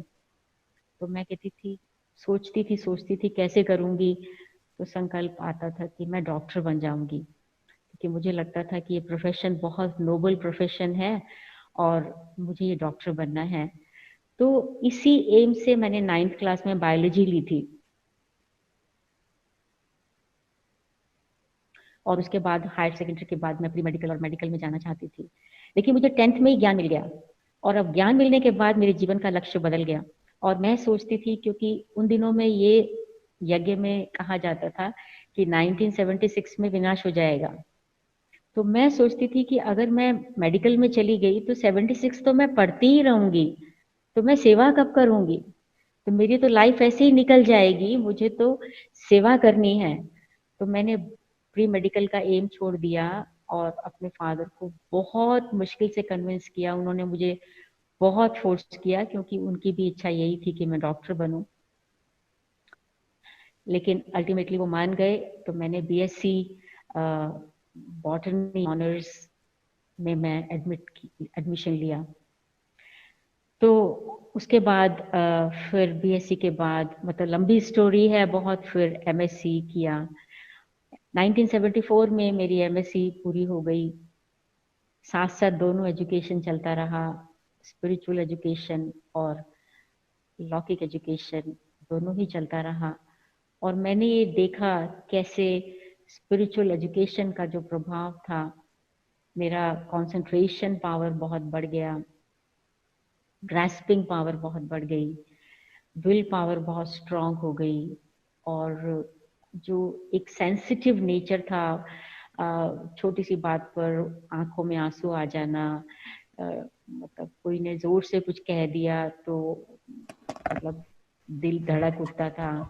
तो सेंसिटिव नेचर जो था वो धीरे धीरे खत्म होने लगा। तो फिर मतलब जो संस्कार था सेंसिटिविटी का और भय का, वो खत्म होने लगा, और मेरी लाइफ में चेंज आने लगा। मेरे फ्रेंड्स जो थे कॉलेज में, वो लोग भी ये देखते थे, नोट करते थे इस बात को। तो इस प्रकार मतलब लाइफ आगे बढ़ती रही। फिर मैंने बीएड भी किया, और बीएड करने के बाद मैंने अपने फादर को कहा कि अब मुझे सेंटर पे जाना है। लेकिन हमारे फादर इस फेवर में नहीं थे कि मैं सेंटर पे रहना शुरू करूं। वो ये कहते थे कि वो, उनकी मन में फीलिंग ये थी कि सेंटर पे लेजी लोग रहते हैं, जो कुछ करना नहीं चाहते हैं वो लोग रहते हैं वहां पर। तो और मुझे वो ये कहा करते थे कि देखो तुम्हारा बाबा कहता है, क्योंकि वो मुरली पढ़ा करते थे, ज्ञानामृत पढ़ते थे, वर्ल्ड रिन्यूअल पढ़ते थे, प्यूरिटी पढ़ते थे। और तो कहते थे मुझे, देखो तुम्हारा बाबा कहता है तन मन धन तीनों सेवा करो, तो तुमको तीनों सेवा करना चाहिए। तुमको वहां क्यों रहना है, वहां जाकर के लोग लेके आएंगे, दान देंगे, और तुम वो खाओगे, तुमको शर्म नहीं आएगी। भगवान ने तुमको हाथ पांव दिया है, दिमाग दिया है, तो करो। तुम्हारा बाबा ही कहता है तन मन धन की सेवा करो, तो उसको तुम क्यों नहीं सुनते हो। तो उनको इसलिए बिल्कुल पसंद नहीं था। वो समझते थे कि वहां जाके लेजी लोग रहते हैं, जो कुछ करना नहीं चाहते हैं, और सुबह बस क्लास हुई, पूरी हुई, सारा दिन फ्री, कुछ करने का नहीं है। तो मैंने कहा ठीक है, मैं जॉब करूंगी ज़रूर, मैं एप्लीकेशंस देती हूँ, और जब तक मुझे जॉब मिले तब तक मैं जस्ट एक्सपेरिमेंट बेसिस पर सेंटर पे रहना चाहती हूँ। ये मैंने युक्ति रखी, लेकिन लक्ष्य तो यही था कि मुझे सेंटर पे रहना है। और उन्होंने समझ लिया धीरे धीरे कि ये अपनी बात से हिलेगी नहीं। कुछ कहते नहीं थे लेकिन अंदर से खुश नहीं थे इस बारे में। तो जब बात आई कि मुझे सेंटर पे रहना है तो एक लेटर चाहिए पेरेंट्स का, मैंने वो लेटर तो लिख दिया और मैंने उनसे पूछा आप सिग्नेचर कर दीजिए इस पर। तो उन्होंने कहा नहीं, मैं सिग्नेचर नहीं करूँगा, सिग्नेचर लेना तो अपनी मम्मी से ले लो। और तो मैंने मम्मी का सिग्नेचर, मम्मी तो ज्ञान में थी ही, तो उन्होंने सिग्नेचर कर दिया, फादर ने नहीं किया, लेकिन मैंने सेंटर पे रहना शुरू कर दिया। कमलेश बहन को उन्होंने सेंटर पे रहने की परमिशन नहीं दी कि नहीं जाना है। राधा बहन तो अभी काफ़ी छोटी थी, वो तो अभी पढ़ रही थी। और तो धीरे धीरे ऐसा हुआ, हमारे जो फादर का बिजनेस था, अभी फादर लौकिक में मतलब फिजिकली नहीं है, उन्होंने शरीर छोड़ दिया 25 साल पहले। तो हमारा बिजनेस था, प्रिंटिंग प्रेस था, और तो मंगलवार को वो छुट्टी करते थे, तो हर मंगलवार को उन्होंने आना शुरू कर दिया क्लास में, प्रोबेबली जस्ट टू नोट कि मैं क्या करती हूँ। तो उन्होंने देखा कि मैं इतनी बिजी हूँ कि मुझे उनसे रुक करके बात करने की भी फुर्सत नहीं है, बस सिर्फ नमस्ते कहा और दौड़ गए कि अभी ये करना है, अभी वो करना है, अभी वहां जाना है, अभी वहां ये वो। तो वो नोट करते थे कि मैं लेजी नहीं हूँ, मैं दुनिया के डिफिकल्टी से दौड़ नहीं रही हूँ बाहर, I am not a coward, मैं भाग नहीं रही हूँ। तो उन्होंने इस बात को नोट किया, 5 साल उन्होंने मुझे नोट किया, 5 साल तक वो ऑब्जर्व करते रहे कि मेरी लाइफ का लक्ष्य क्या है और क्यों मैं ऐसा जीवन जीना चाहती हूँ। और टेस्ट भी लिया उन्होंने मेरा। एक दफा मुझे उन्होंने कहा कि देखो तुम सारा दिन वहां दौड़ भाग करती हो, सेवा में लगी रहती हो, तुम्हारी तो मैगजीन में कभी कोई फोटो आती ही नहीं, और सबकी फोटोज आती है, तुम्हारी तो फोटो आती नहीं है। तो मैंने उनको कहा कि लेकिन मैं कोई सेवा फोटो के लिए तो करती नहीं हूँ, मेरा तो सेवा करने का लक्ष्य है, मैं तो नहीं करती हूँ फोटो, मेरी फोटो आए तो मेरी इसलिए मैं सेवा कर रही हूँ, नहीं आती तो नहीं आती। तो शायद ये भी उन्होंने मेरा टेस्ट लिया था। और 5 साल पूरे होने के बाद फिर जब कमलेश बहन ने फिर से पूछा एक बार, तो उन्होंने कमलेश बहन को परमिशन दे दी सेंटर पे जाने की। उसके बाद तो फिर राधा बहन का जब एग्जामिनेशन, उसने एमफिल किया, कमलेश बहन ने एमए किया, राधा बहन ने एमफिल स्टैटिस्टिकल मैथमेटिक्स में किया। और तो उसको नेक्स्ट डे ही एक कॉलेज के प्रोफेसर आए, उन्होंने कहा कि हम इसको एज ए प्रोफेसर लेना चाहते हैं अपने कॉलेज में, आप इसको भेज दीजिए हमारे पास। लेकिन उस समय दादी प्रकाश मणि ने उसको कह दिया था कि सेंटर पर जाओ, तो उसके लिए चॉइस था इधर प्रोफेसर और सेंटर। तो उसने चूज किया सेंटर, और फादर ने उसको मना नहीं किया, वो सेंटर पे चली गई। तो वो दोनों बहनें बॉम्बे में हैं, कमलेश बहन सांता क्रूज ईस्ट की इंचार्ज है और राधा बहन गोरेगांव में है। राधा बहन मेरे से 7 साल छोटी है, कमलेश बहन 2 साल छोटी है। तो इस प्रकार हम 3 बहनें सरेंडर्ड लाइफ जी रहे हैं। मेरे को तो सेंटर पे रहते हुए मोर देन 43 इयर्स हो गया, और कमलेश बहन को 40 इयर्स हो गया होगा, 38 इयर्स हुआ होगा, राधा बहन को थोड़ा 2-3 साल और कम। तो इस प्रकार से हम लोग सेवा में हैं। तो हर प्रकार की सेवाएं, बहुत बड़े बड़े प्रोग्राम्स हुए, बहुत बड़े बड़े दिल्ली में 1981 में जब 12,000 लोग दिल्ली में आए थे भाई बहन। अब उसकी सब स्टोरीज मैं आपको सुनाऊं तो मतलब मुझे तो पता नहीं कितने दिन चाहिए ये सब सुनाने के लिए, और बहुत बड़े बड़े अच्छे अच्छे अनुभव है। तो इसमें लेकिन एक सिर्फ अनुभव बताना चाहती हूँ भारत से कनेक्टेड, फिर मैं रशिया पर आऊंगी।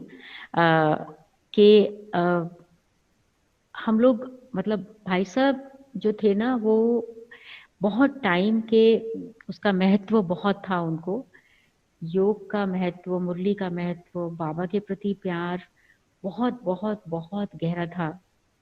और आपको 2-3 मिसालें देती हूँ कि जैसे मान लीजिए वो रोज 2 बजे उठ जाते थे और 3:30 बजे वो नीचे उतरते थे, और वहाँ हमारा जो जहाँ हम लोग बहनें रहते थे वो सेकंड फ्लोर था, भाई साहब थर्ड फ्लोर पर थे और ग्राउंड फ्लोर पर सेंटर था, मतलब हॉल था। तो वहां पर ही हम लोग सब अमृत वेला करते थे। तो भाई साहब हमारे कमरों को नॉक करते हुए जाते थे कि उठो अभी टाइम हो गया, और सबसे पहले वो नीचे खुद पहुंच जाते थे और बहुत गहरी योग तपस्या में बैठते थे। और एक एक बहन को टर्न बाय टर्न वो ड्यूटी देते थे कि आज आपको सबको दृष्टि देनी है, आज आपको देनी है, आज आपको देनी है। और अगर कोई केयरलेस थोड़ा सा होता था, उठने में केयरलेस करता था, तो उसको ड्यूटी लगा देते थे कि आपको ही अमृत वेले का सुबह उठ करके गीत बजाना है। उसकी ड्यूटी लग जाती थी और वो फिर उठता था, उसको गीत बजता था तो वो उठाते थे। और कभी कभी इंडिविजुअली एक एक को योग कराया करते थे कि ताकि उसको योग का अनुभव हो जाए, उस आत्मा को। बहुत उनको योग के प्रति था।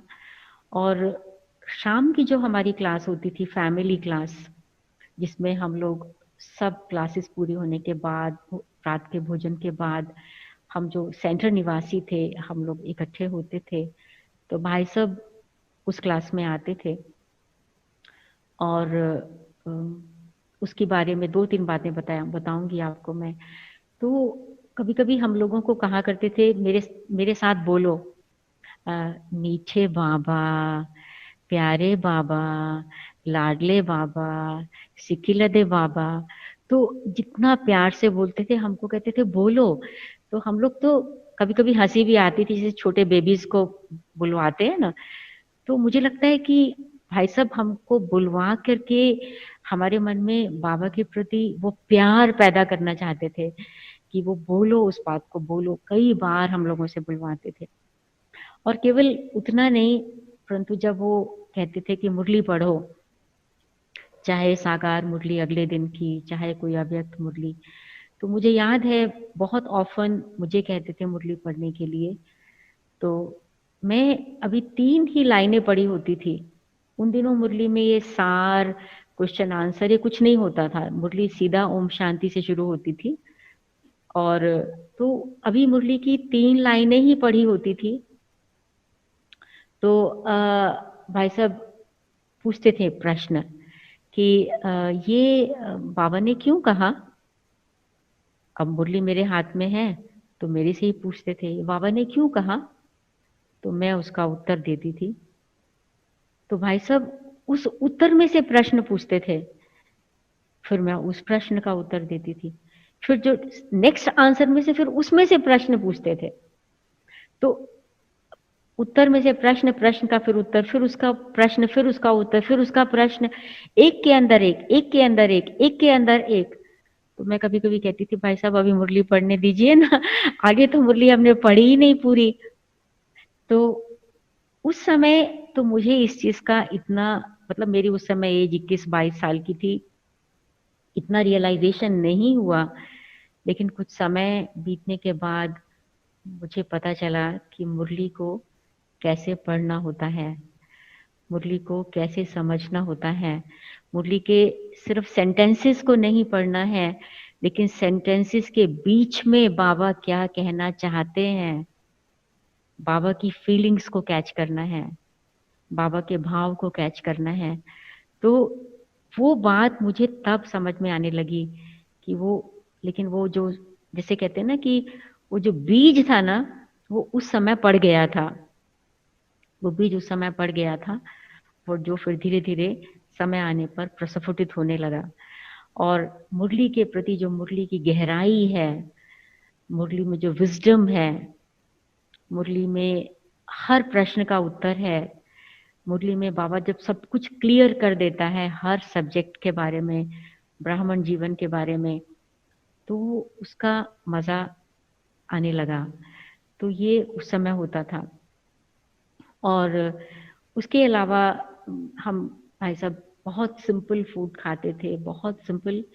उनकी दिनचर्या बिल्कुल डिफरेंट थी हम लोगों से। सुबह उठ के वो 11:30 बजे के करीब, वो 7:30-8 बजे लंच ब्रेकफास्ट ले लेते थे सुबह, और 11:30 के बीच में करीब वो लंच ले लेते थे। शाम का भोजन 7 बजे से पहले ले लेते थे। और भोजन में केवल 2 चपाती और 1 चम्मच जितना चावल, थोड़ी सी दाल, थोड़ी सी सब्जी, कभी दही है तो है, नहीं है तो नहीं है। और कभी भी हम लोगों को ना अलाउ करते थे ना खुद खाते थे अचार, पापड़, वो सब कहते थे कि ये सात्विक भोजन नहीं है, ये सात्विक भोजन नहीं है। मिर्ची का तो सवाल ही नहीं है। और सेंटर पे तो हमारे यहाँ मिर्ची आती ही नहीं थी, लाल मिर्च का तो प्रश्न ही नहीं उठता। हरी मिर्च भी नहीं होती थी, हाँ कभी कभी काली मिर्च थोड़ी सी डालनी है अगर किसी चीज में, नाम मात्र की। और अचार में भी बहुत रेयरली अगर किसी का पेट दर्द है, कुछ है, तो पुराना नींबू का अचार बिना तेल वाला, वो जो होता था थोड़ा सा, बस इतना सा, वही खाने के लिए देते थे। बाकी कहते थे नहीं, ये सब सात्विक भोजन नहीं है। जो ब्राह्मण है, योगी बच्चे हैं, वो सात्विक भोजन खाते हैं। और इसलिए बहुत सिंपल फूड था और वही अभ्यास हम लोगों को सेंटर पे रहते रहते वहां पर हो गया था। और अभी तक भी हम लोग मिर्ची नहीं खाते हैं, खा ही नहीं सकते हैं। और बहुत भाई साहब तो बिल्कुल ही नहीं खाते थे हम लोग, ना मात्र, जस्ट वेरी वेरी लिटिल, इस प्रकार का। और बाकी तो वो बहुत मेहनती थे। उनका एक ही रूम, जो उनका बेडरूम भी था, जो उनका ऑफिस भी था, स्टडी रूम भी वही था, मीटिंग रूम भी वही था, कोई काउंसलिंग रूम भी वही था, कभी कभी डाइनिंग रूम भी वही था, everything in one room. There was no chair even. और बेड के ऊपर ही लिख करके बैठ करके सब कुछ करते थे बस। तो और वहीं पर एक छोटी सी चौकी थी, उसको उसके ऊपर रख करके, उसके ऊपर एक तकिया रख के, उसके ऊपर अपनी राइटिंग बोर्ड रख करके उसके ऊपर लिखा करते थे। और कभी कभी डिक्टेट करते थे कि मैं बोलता जाऊंगा, तुम लिखते जाओ लिखते जाओ लिखते जाओ। तो मैंने कभी कभी, मतलब बहुत साल तक मैंने एक्चुअली 14-14, 16-16 घंटे भी भाई साहब के साथ काम किया है। बहुत प्रकार का काम किया है, बहुत प्रकार का। मैंने उनसे बहुत कुछ सीखा है। और उन्होंने मुझे कभी डायरेक्ट ऐसा बैठ के फेस टू फेस नहीं सिखाया कि क्लासेस कैसे करानी है, भाषण कैसे देना है। लेकिन because I have been working with him, क्योंकि उनके साथ बहुत कुछ किया है, कई प्रकार की सेवाएं की हैं, तो मैंने, उनका लाइफ का इम्पैक्ट मेरे लाइफ पर बहुत है। तो इस प्रकार से ये मतलब जीवन चलता रहा। और फिर समय आया 1989 में, जब सेवाएं रशिया में शुरू हुई। और 1989 में मैं दिसंबर 89 में रशिया में आई थी। और पहली बार सेवा शुरू सितंबर में हुई थी। तब चक्रधारी दीदी और एक डॉक्टर बहन, वो 2 जने आए थे। और फिर उसके बाद दीदी को जाना था, मैं दिसंबर में आई थी। तो जब मैं फर्स्ट टाइम आई थी तो यहाँ पर जो टेम्परेचर था वो -25 डिग्रीज था। -25, इमेजिन कर सकते हैं ना क्या होता है -25। तो वो तो मतलब जब मैं प्लेन में थी तो देखा मैंने, जब हम नज़दीक पहुंच रहे थे रशिया के, कि सिवाय बर्फ के कुछ और नज़र नहीं आता था। पेड़ की पत्तियां नहीं थी, पेड़ सारे बर्फ से ढके हुए थे, सारी जमीनें बर्फ से ढकी हुई थी, सब कुछ सब कुछ सब कुछ, मकानों की छतें, गाड़ियों की छतें, सब बर्फ से ढके हुए थे, सब कुछ। तो मेरे को रास्ते में आते समय, अभी लैंड करते समय संकल्प आया कि मैं क्यों आई हूँ इस सीजन में, मेरा तो यहाँ आना वेस्ट हो जाएगा। क्योंकि जब सर्दी शुरू होती है तो दिल्ली में ही कोई कोई भाई बहन मतलब थोड़ी सी मस्ती करने लगते हैं कि ठंडी है बहुत, कैसे निकलो रजाई से, रजाई छोड़ती नहीं है। और यहाँ कौन आएगा सुनने के लिए ज्ञान ऐसे मौसम के अंदर। लेकिन अब आ ही गए तो आ ही गए, अब जो होगा तो होगा। और तो उस समय दीदी अभी यहाँ थी, चक्रधारी दीदी और विजय भाई थे। विजय भाई हॉस्टल में रहा करते थे और चक्रधारी दीदी, मतलब उस समय जिस समय मैं आई सेंटर पे, तो जितना छोटा फ्लैट जिसमें रहते थे, मतलब मैंने कभी जिंदगी में इतना छोटा फ्लैट देखा नहीं था। मेरी इमेजिनेशन के बियॉन्ड था कि ऐसा भी हो सकता है कभी। उसमें एक छोटा सा कमरा था जिसमें एक ही बेड आता था, एक छोटी सी अलमारी थी, और एक थोड़ा बड़ा कमरा था, अगर बेड साइज को लो तो 3 बेड्स आ जाएंगे उसके अंदर, at the most 4, not more than that, tight tight. हाँ, जैसे मधुबन में कभी एक ही रूम में 6-8 बेड्स लगा देते हैं ना, बिल्कुल स्पेस नहीं होती है निकलने की भी, तो ऐसा समझ लीजिए। तो छोटा सा वो रूम था। तो वो जो छोटा सा रूम था जिसमें 3-4 बेड्स की जगह स्पेस मान लीजिए, उसको हमने क्लासरूम बनाया हुआ था। मॉर्निंग क्लास के लिए वहां पर भाई बहन अपने 20-20 को हम अलाउ करते थे क्लास में आने के लिए। वो छोटी छोटी फोल्डिंग स्टूल अपने साथ लेके आते थे, एक लोहे का ऐसा फोल्डिंग होता था, बीच में कपड़ा जैसा लगा होता है, तो वो लेके आते थे अपने साथ, क्योंकि हमारे पास कुछ सामान नहीं था, कहाँ पर वो लोग बैठेंगे। और जो इवनिंग क्लास थी वो बाहर हम हॉल हायर करते थे, जहाँ पर करीब 200 लोग आते थे, तो वहाँ वो क्लास होती थी। तो जब मैं सेंटर पे पहुंची तो मुझे दीदी ने कहा कि आज शाम को कोर्स है और वहाँ पे कल्प वृक्ष का लेसन कराना है, और कल सुबह क्लास होगी जो 6:45 शुरू होती है। तो मैं सोचने, मतलब मुझे मुझे उन्होंने नहीं बताया कि 200 लोग क्लास में आते हैं वहाँ कोर्स करने के लिए, और यहाँ पर क्लास में सुबह 20 लोग आते हैं। बस मुझे उन्होंने इन्फॉर्मेशन दे दिया कि ऐसा शाम को वहाँ कोर्स कराना है और ये सवेरे लोग आएंगे। तो शाम को मैं कोर्स कराने चली गई, मुझे मेरे साथ विजय भाई गए, हम टैक्सी में चले गए। तो हॉल खच्चा खच भरा हुआ था, और मतलब अब माइक्रोफोन तो था लेकिन ऐसा ही ढीला ढाला माइक्रोफोन, चित्र भी कोई नहीं थे हमारे पास। तो एक पेपर लेकर के, शीट लेकर के उसके ऊपर हम ड्रॉ करते थे, स्केच बना करके समझाते थे, या फिर जब कोई चित्र हिंदी का आ भी गया तो विजय भाई उसको पकड़ते थे। और कोई स्टैंड्स नहीं थे हमारे पास, कुछ नहीं था, उसको पकड़ के ही हम उसके समझाते थे उस चित्र के ऊपर। और कहाँ बैठे, बैठ के कैसे समझाएं, तो कुर्सी पर बैठेंगे तो वो भाई बहन दिखाई नहीं देते हैं, वो एक ही लेवल का हॉल है, स्टेज तो है नहीं, तो टेबल के ऊपर बैठ जाते थे, टेबल के ऊपर बैठ करके फिर समझाते थे। लेकिन नेक्स्ट डे मैंने सोचा कि कौन आएगा क्लास में, इतनी बर्फ पड़ रही है, सारी रात बर्फ पड़ती रही पड़ती रही पड़ती रही, कोई तो नहीं आएगा।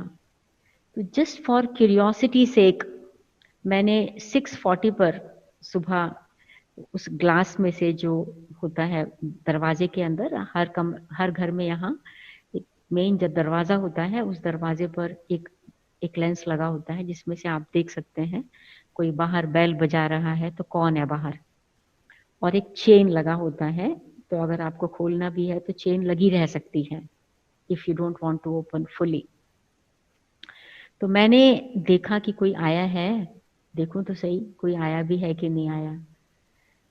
हम लोग 5th फ्लोर पर थे, लिफ्ट नहीं थी उस घर में, और तो मैंने देखा जो ये 15-20 लोग हैं वो सब सीढ़ियों पर खड़े हैं, और ऊपर से लेके नीचे तक कैप, उनका ओवरकोट, उनके शूज, उनका सब कुछ बर्फ से भरा हुआ है। और वो लोग वेट कर रहे थे कि 6:45 होगा तो हम बेल बजाएंगे। और तो जब मैंने ये दृश्य देखा तो मतलब दिल को बहुत छू गया, और मैंने फौरन दरवाज़ा खोल दिया, सब लोग अंदर आ गए। और तो ये मेरा फर्स्ट एक्सपीरियंस था जिसने मेरी जो ये संकल्प था, मैं ये संकल्प करके गई थी कि ये मेरा फर्स्ट और लास्ट विजिट होगा, क्योंकि मैं कभी भी विदेश में रहना नहीं चाहती थी। मुझे ये पता था मुझे जाना है विदेश में, ये बचपन से मालूम था, लेकिन मुझे वहां रहना है ये मैंने कभी सोचा नहीं था, कभी इच्छा भी नहीं थी। और तो जब मैंने ये दृश्य देखा तो मेरी थोड़ी सी संकल्प बदलने लगा। उसके नेक्स्ट डे एक कोई योगा क्लब था, उन्होंने हमको इनवाइट किया, उसकी प्रेसिडेंट ने, वो एक महिला थी, और उसने कहा कि आप कौन सा योग सिखाते हैं, उसके बारे में थोड़ा सा बताइए। 2 मिनट का टाइम दिया। तो 2 मिनट में मैंने 1.5 मिनट में बताया कि हम लोग कौन सा योग सीखते हैं, करते हैं, और आधा मिनट उनको साइलेंस में बिठाया। उनके एग्जीक्यूटिव मेंबर्स वहां बैठे हुए थे, 25-30 लोग होंगे।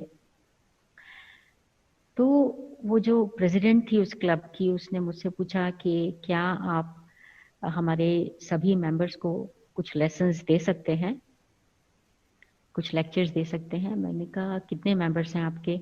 तो उन्होंने कहा 300 लोग हैं।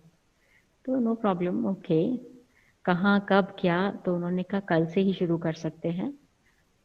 तो नेक्स्ट डे से ही हम लोग उस स्थान पर पहुंचे। तब तो टैक्सी में वहां पहुंच गए, हम लोग उतरे गाड़ी से, मैं और विजय भाई, और तो हमने क्या देखा कि कुछ लोग हमारी वेट कर रहे थे नीचे सड़क के पास। उनके हाथ में बड़े बड़े बुकेस थे।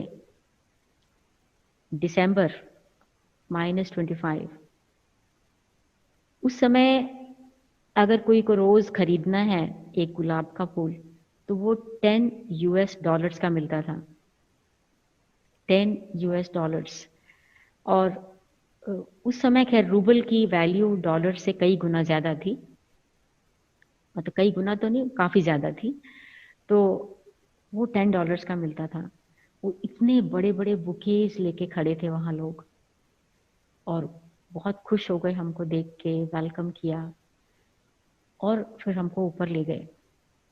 शायद ये 7th फ्लोर था या कौन सा था। तो हमने क्या देखा कि वहां पर उस हॉल में 300 लोग नहीं, 500 से ज्यादा लोग थे। उसके जो बाहर फॉयर था, और हर कॉर्नर उस हॉल का भरा था। सारा स्टेज फूलों से भरा था। और जैसे ही हमने एंटर किया, सारा हॉल तालियों की गड़गड़ाहट से गूंज उठा, और तब तक तालियां बजती रही जब तक हम स्टेज पर नहीं पहुंच गए। और हर व्यक्ति के हाथ में या तो टेप रिकॉर्डर, या तो वीडियो कैमरा, या तो कैमरा, नोटबुक, कुछ न कुछ हर व्यक्ति के हाथ में था। हर व्यक्ति कुछ रिकॉर्ड नोट करना चाहता था। तो हम लोगों ने एक इंट्रोडक्टरी लेक्चर ही दिया, और उसके बाद डिसाइड कर लिया कि हम 2-3 लेक्चर्स और देंगे, उसके बाद उनको वहां बुलाएंगे अगर उनको इच्छा होगी तो। तो जब ये इंट्रोडक्टरी लेक्चर देकर के हम नीचे उतरे स्टेज से, तो काफी लोग चले गए, कुछ लोग खड़े रहे, कुछ लोगों ने हमको घेर लिया और कहा, एक ने कहा, किसी ने अपने बैग में से एक हनी का बॉटल निकाला, प्लीज आप इसको स्वीकार कर लीजिए। किसी ने अपने बैग में से एप्पल्स का एक छोटा सा पैकेट निकाला, प्लीज आप इसको स्वीकार कर लीजिए। किसी ने कुछ, किसी ने रुद्राक्ष माला पहनी थी, वो निकाल के कहा इसको ब्लेस कर दीजिए। और कोई मेरे कान में विस्पर किया, वो बहन, शायद, मैं तो रशियन नहीं जानती थी उस समय बिल्कुल भी, 3 ही शब्द आते थे रशियन में मुझे, जो मैंने मेरा नाम जोकर से सीखे थे। फिल्म मेरा नाम जोकर जो थी, उसमें रशियन सर्कस का दृश्य है, तो उसमें द नियत दसविदानिया, द मीन्स यस, नियत मीन्स नो, दसविदानिया मीन्स गुड बाय। तो मेरे को यही 3 शब्द आते थे और कुछ नहीं आता था। तो वो बहन, शायद वो इंग्लिश जानती होगी, उसने कहा, मुझसे पूछती, कैन आई टच यू, क्या मैं आपको छू सकती हूँ? तो मुझे बाद में समझ में आया कि रशियंस का भारतवासियों से इतना प्यार है कि वो भारत से सभी आध्यात्मिक लोग जीते जागते हमारे सामने आएंगे, ये उन्होंने कभी सोचा नहीं था, कभी सोचा नहीं था। तो इसीलिए उसने पूछा कि ये मेरा स्वप्न है या सचमुच में है ये। ये सचमुच में है। और हम लोग घर से निकलते थे तो लोग खड़े हो जाते थे, वो तब तक हमको देखते रहते थे जब तक हम उनके आंखों से ओझल ना हो जाएं, ओझल ना हो जाए। हमें कुछ पता नहीं, वहाँ का कल्चर मालूम नहीं, वहाँ की लैंग्वेज मालूम नहीं, वहाँ के लोगों का मालूम नहीं, वहाँ के रिलीजन का मालूम नहीं, लेकिन उसी इनोसेंस और उसी प्योरिटी और उसी लगन के साथ बस सेवा में लग गए। That's all. कौन ट्रांसलेट करेगा हमारी भाषा को, पता नहीं। वो जो क्राउड इकट्ठा होता था, हम पूछते थे किसी को इंग्लिश आती है, हाँ, हाथ खड़े हो जाते थे 2-3 थाउजेंड्स में से। अच्छा आप आएंगे, ट्रांसलेट करेंगे, वो आ जाते थे स्टेज पर ट्रांसलेट करने के लिए। ज्ञान उनको कुछ पता नहीं, कुछ समझ में आया नहीं, लेकिन वो आके ट्रांसलेट कर लेते थे। तो कैसे ये सब कुछ होता था? क्योंकि ये बाबा का कार्य था, बाबा को अपना ये कार्य कराना था, तो उसकी फाउंडेशन बहुत स्ट्रॉन्ग पड़ गई। और उस समय पर जो बाबा के बच्चे निकले, बहुत बहुत पावरफुल हैं, बहुत पावरफुल हैं, बहुत स्ट्रॉन्ग पक्का ब्राह्मण्स हैं वो। आपको मालूम है कि यहाँ के खाना पीना, यहाँ का जो लाइफ स्टाइल है वो बहुत डिफरेंट है। मतलब इसको कहना चाहिए कि नॉन वेज, अल्कोहल और वेजिटेरियन में तो वो जानते ही नहीं थे खाना क्या होता है। सिर्फ पोटैटो, आलू बॉईल करना और ब्रेड, और कभी अगर सैलेड है, समर्स में आता है तो सैलेड बना लेना, बस। उसके अलावा क्या होता है वेजिटेरियन खाना, वो उनको पता नहीं था। एग, फिश, नॉन वेज भोजन। तो एक छोटा सा और उदाहरण सुनाती हूँ कि जब मैं कोर्स करा रही थी, चैप्टर आया प्रिंसिपल्स का, ब्रह्मचर्य, शुद्ध भोजन। तो शुद्ध भोजन का टॉपिक था। तो मैंने जब बताया कि नॉन वेज खाना नहीं खाना है, मतलब मीट नहीं खाना है, मैंने तो अपने ऐसा बोला, मीट नहीं खाना है। तो बैठे होंगे क्लास में उस समय 200-250 लोग। तो एक व्यक्ति ने हाथ खड़ा किया, पूछा कि आपने अभी अभी कहा कि मीट नहीं खाना है, तो फिश खा सकते हैं? तो हमने कहा भाई फिश तो कोई वेजिटेबल नहीं है ना, ये तो फिर फिश कैसे खा सकते हैं? तो फिर किसी और ने हाथ खड़ा किया, अच्छा फिश नहीं खाना है, एग खा सकते हैं? नहीं, एग भी नहीं खा सकते हैं। मीट भी नहीं, फिश भी नहीं, एग भी नहीं, तो फिर क्या खाना है? खाना क्या है? तो हमको समझ में आया कि जब नेक्स्ट टाइम हम ये टॉपिक लेंगे तो हमें पहले उनको ये बताना है क्या खाना है, वो क्या क्या चीजें यहाँ रशिया में अवेलेबल हैं वो बताना है पहले। क्योंकि उन दिनों केवल 3 ही सब्जियां अवेलेबल थी, cabbage, carrot, potato, that's all, nothing more. उसको कैसे बनाना है, गेहूं का आटा नहीं मिलता था, सूजी मिलती थी, चावल मिलता था, यहाँ के जो कई दूसरे ग्रेन्स हैं जैसे बाजरा है वो मिलता था, और 2-3 और चीजें हैं वो जौ का मिलता था, वो मिलता था। और दालों में से केवल जो काला मसूर दाल होती है वो मिलती थी, और चने की दाल, यहाँ का जो लोकल चना है वो उसकी मिलती थी, दैट्स ऑल। कभी कभी राजमा जैसी चीज मिलती थी, और उसके अलावा कुछ नहीं था। फलों में कभी कभी छोटे छोटे एप्पल्स आ जाता थे, छोटी छोटी ऑरेंज आता था कभी कभी जब समर, और कुछ नहीं था। बनाना तो होता ही नहीं था, कभी ड्राई बनाना जर्मनी से आते थे तो उसके लिए पूरी क्यू लग जाती थी किलोमीटर्स की उसको खरीदने के लिए, और ये सब कुछ नहीं था। तो हम उनको सिखाते थे कैसे वेजिटेरियन खाना बनाना है, उनको डिक्टेट करते थे रेसिपीज कि आप लिखो। फिर हम कभी कभी हॉट प्लेट क्लासरूम में ले जाते थे, उनको वहां बनाकर दिखाते थे कि इसको कैसे बनाना है। तो फिर वो उसको सीखते थे, फिर घर जाकर के एक्सपेरिमेंट करते थे, और फिर नेक्स्ट डे सैंपल लेके आते थे कि हमने ठीक बनाया कि नहीं बनाया, उसको देखो। और तो अभी आप समझेंगे कि इस समय हमारे रशिया और उस आसपास के 15 देश हैं जो हमारा सोवियत यूनियन था, तो उसमें करीब 70 सेंटर्स हैं छोटे बड़े मिलाकर के, और जो मतलब बीकेज है वो मोर देन 2000 हैं, और सब पक्के ब्राह्मण हैं, पक्के ब्राह्मण हैं। कोई भी नो प्याज नो लहसुन नॉन वेज की तो बात ही नहीं है। और बहुत सारे लोग तो ब्रेड भी बाहर से नहीं खरीदते हैं, वो ब्रेड भी घर में खुद बनाते हैं। किसी किसी ने चपाती बनाना भी सीख लिया है, वो भी बनाते हैं। और बाकी रशियन स्टाइल का ही भोजन खाते हैं, परंतु खाते वेजिटेरियन हैं। तो इस प्रकार फॉलो करते हैं, सभी प्रिंसिपल्स को फॉलो करते हैं। बाबा की पढ़ाई से बहुत प्यार है। तो इस प्रकार अभी 30 इयर्स हो गया रशिया की सेवा को। इस लास्ट ईयर हम लोगों ने 30th एनिवर्सरी प्रकार बाबा की सेवा चलती जा रही है।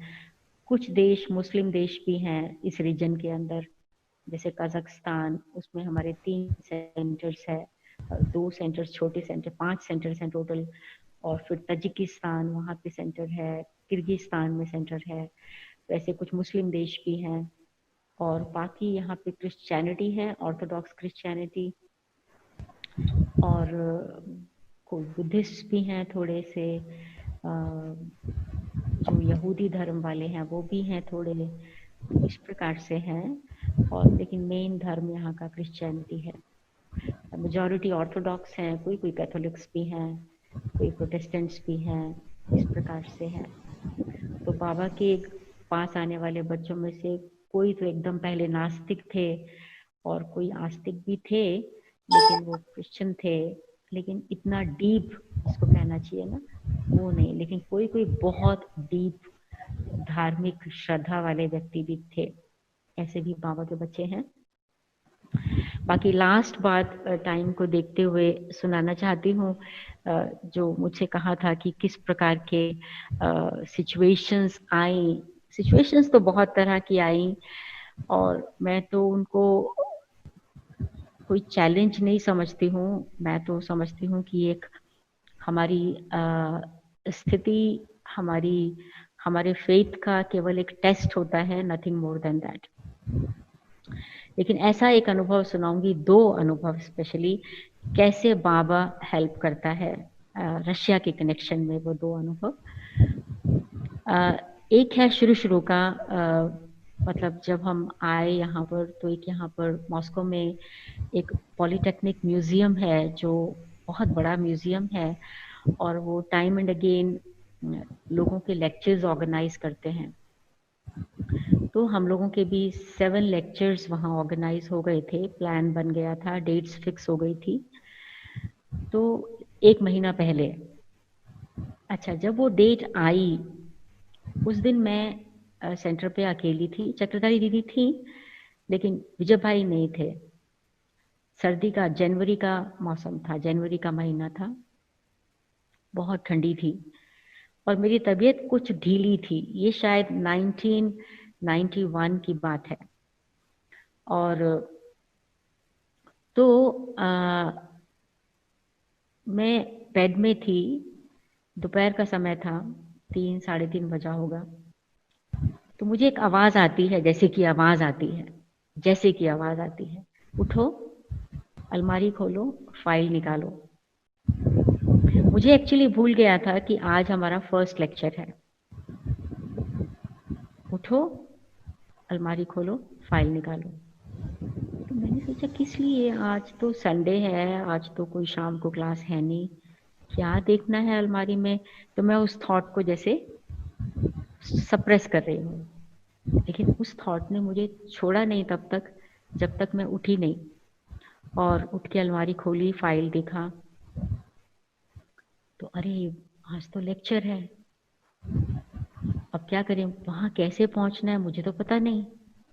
मैं तो अकेली हूँ, मैंने तो किसी को कहा भी नहीं, कोई इंटरप्रेटर भी मेरे साथ नहीं है, तो मैं वहां कैसे पहुंचूं। तो ये तो अच्छा नहीं होगा वहां ना पहुंचेंगे तो मैंने एक बहन जो इंटरप्रेट करती थी, तब तक वो बीके थी, बन चुकी हुई थी, उसको मैंने फोन करना शुरू किया।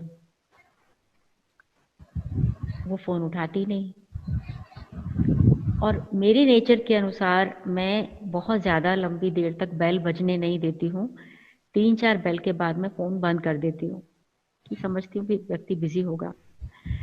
लेकिन उस दिन मैंने रखा नहीं फ़ोन।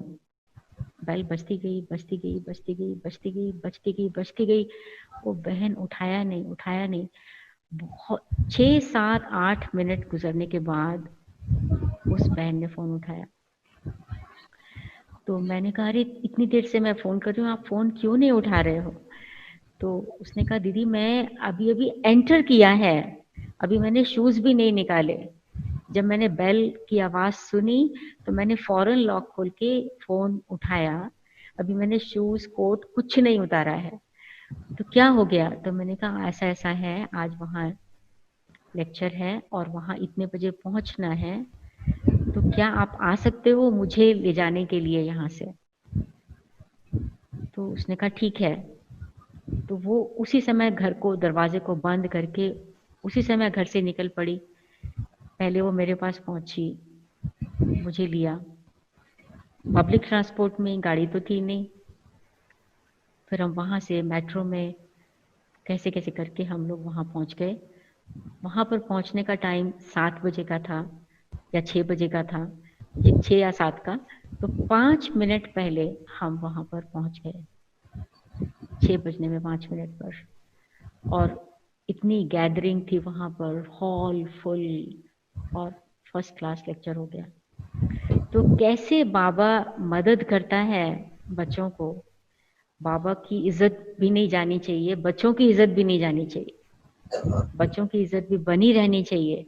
तो जैसे बाबा ने वो टच किया और वो स्मृति आई, और बहन ने भी अल्टीमेटली, मैंने भी फोन नहीं रखा, बहन ने भी उठा लिया, वो बहन भी एग्री हो गई, और उसके बाद हम लोग टाइम पर पहुंच गए और प्रोग्राम ठीक से हो गया। ये एक अनुभव है। और छोटा सा दूसरा एक और अनुभव सुनाती हूँ, वो बहुत इंटरेस्टिंग है। मैं समझती हूँ आज से शायद ये 10-12 साल पहले की बात होगी। 10 साल तो हो ही गया होगा, हाँ 10-12 साल समझ लीजिए।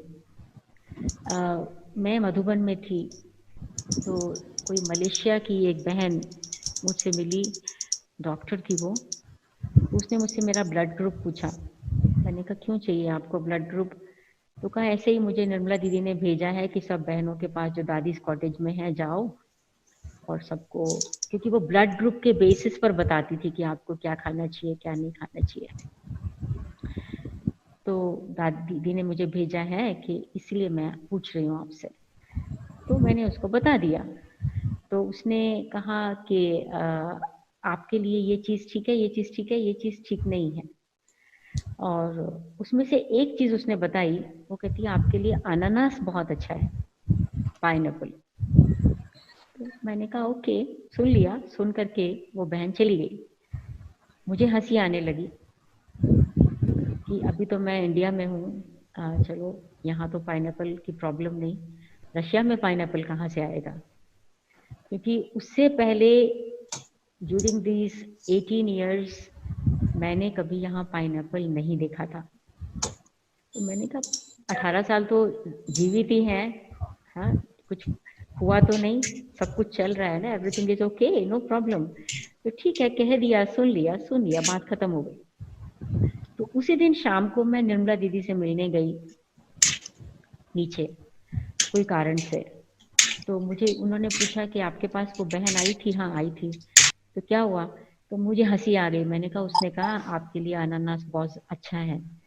तो और मतलब मैं तो हंस रही हूँ कि 18 साल तक तो अनानास वहाँ था नहीं और कुछ हुआ तो नहीं है और सब ठीक है। तो कहती अच्छा, अरे आज ही मेरे पास अनानास आया है।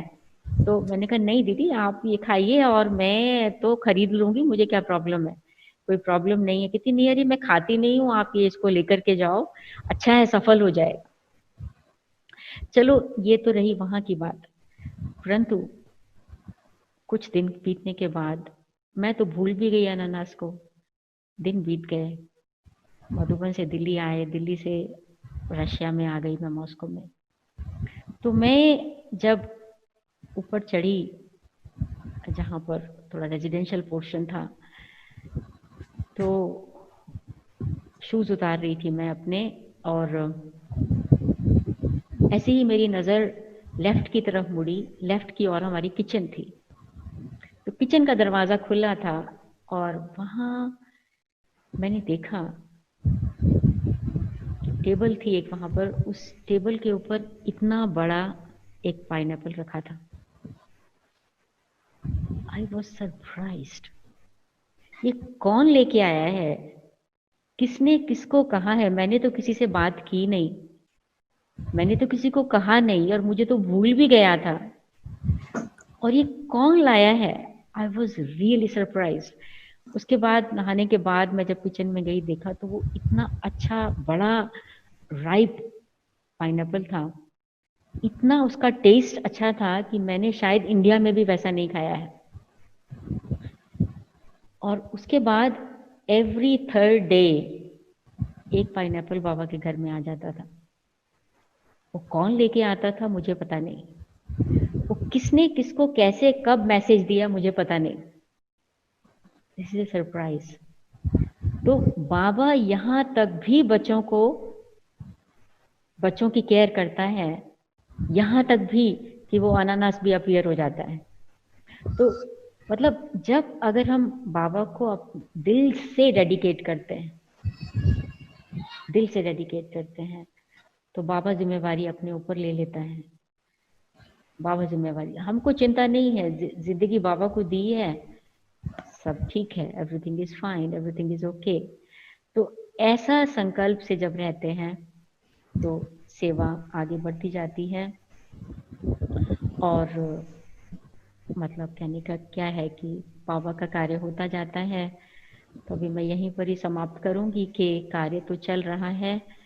अभी बाबा का यहाँ मॉस्को में 2 सेंटर्स हैं। एक सेंटर है, एक सेंटर कम रिट्रीट सेंटर है, उसमें लगभग 100 लोग भी रह सकते हैं।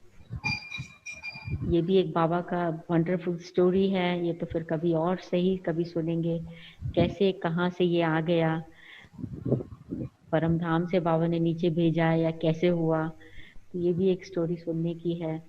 तो ऐसे ऐसे तो बाबा का कार्य होता जा रहा है और बाबा के बच्चे भी बढ़ते जा रहे हैं। और ओम शांति।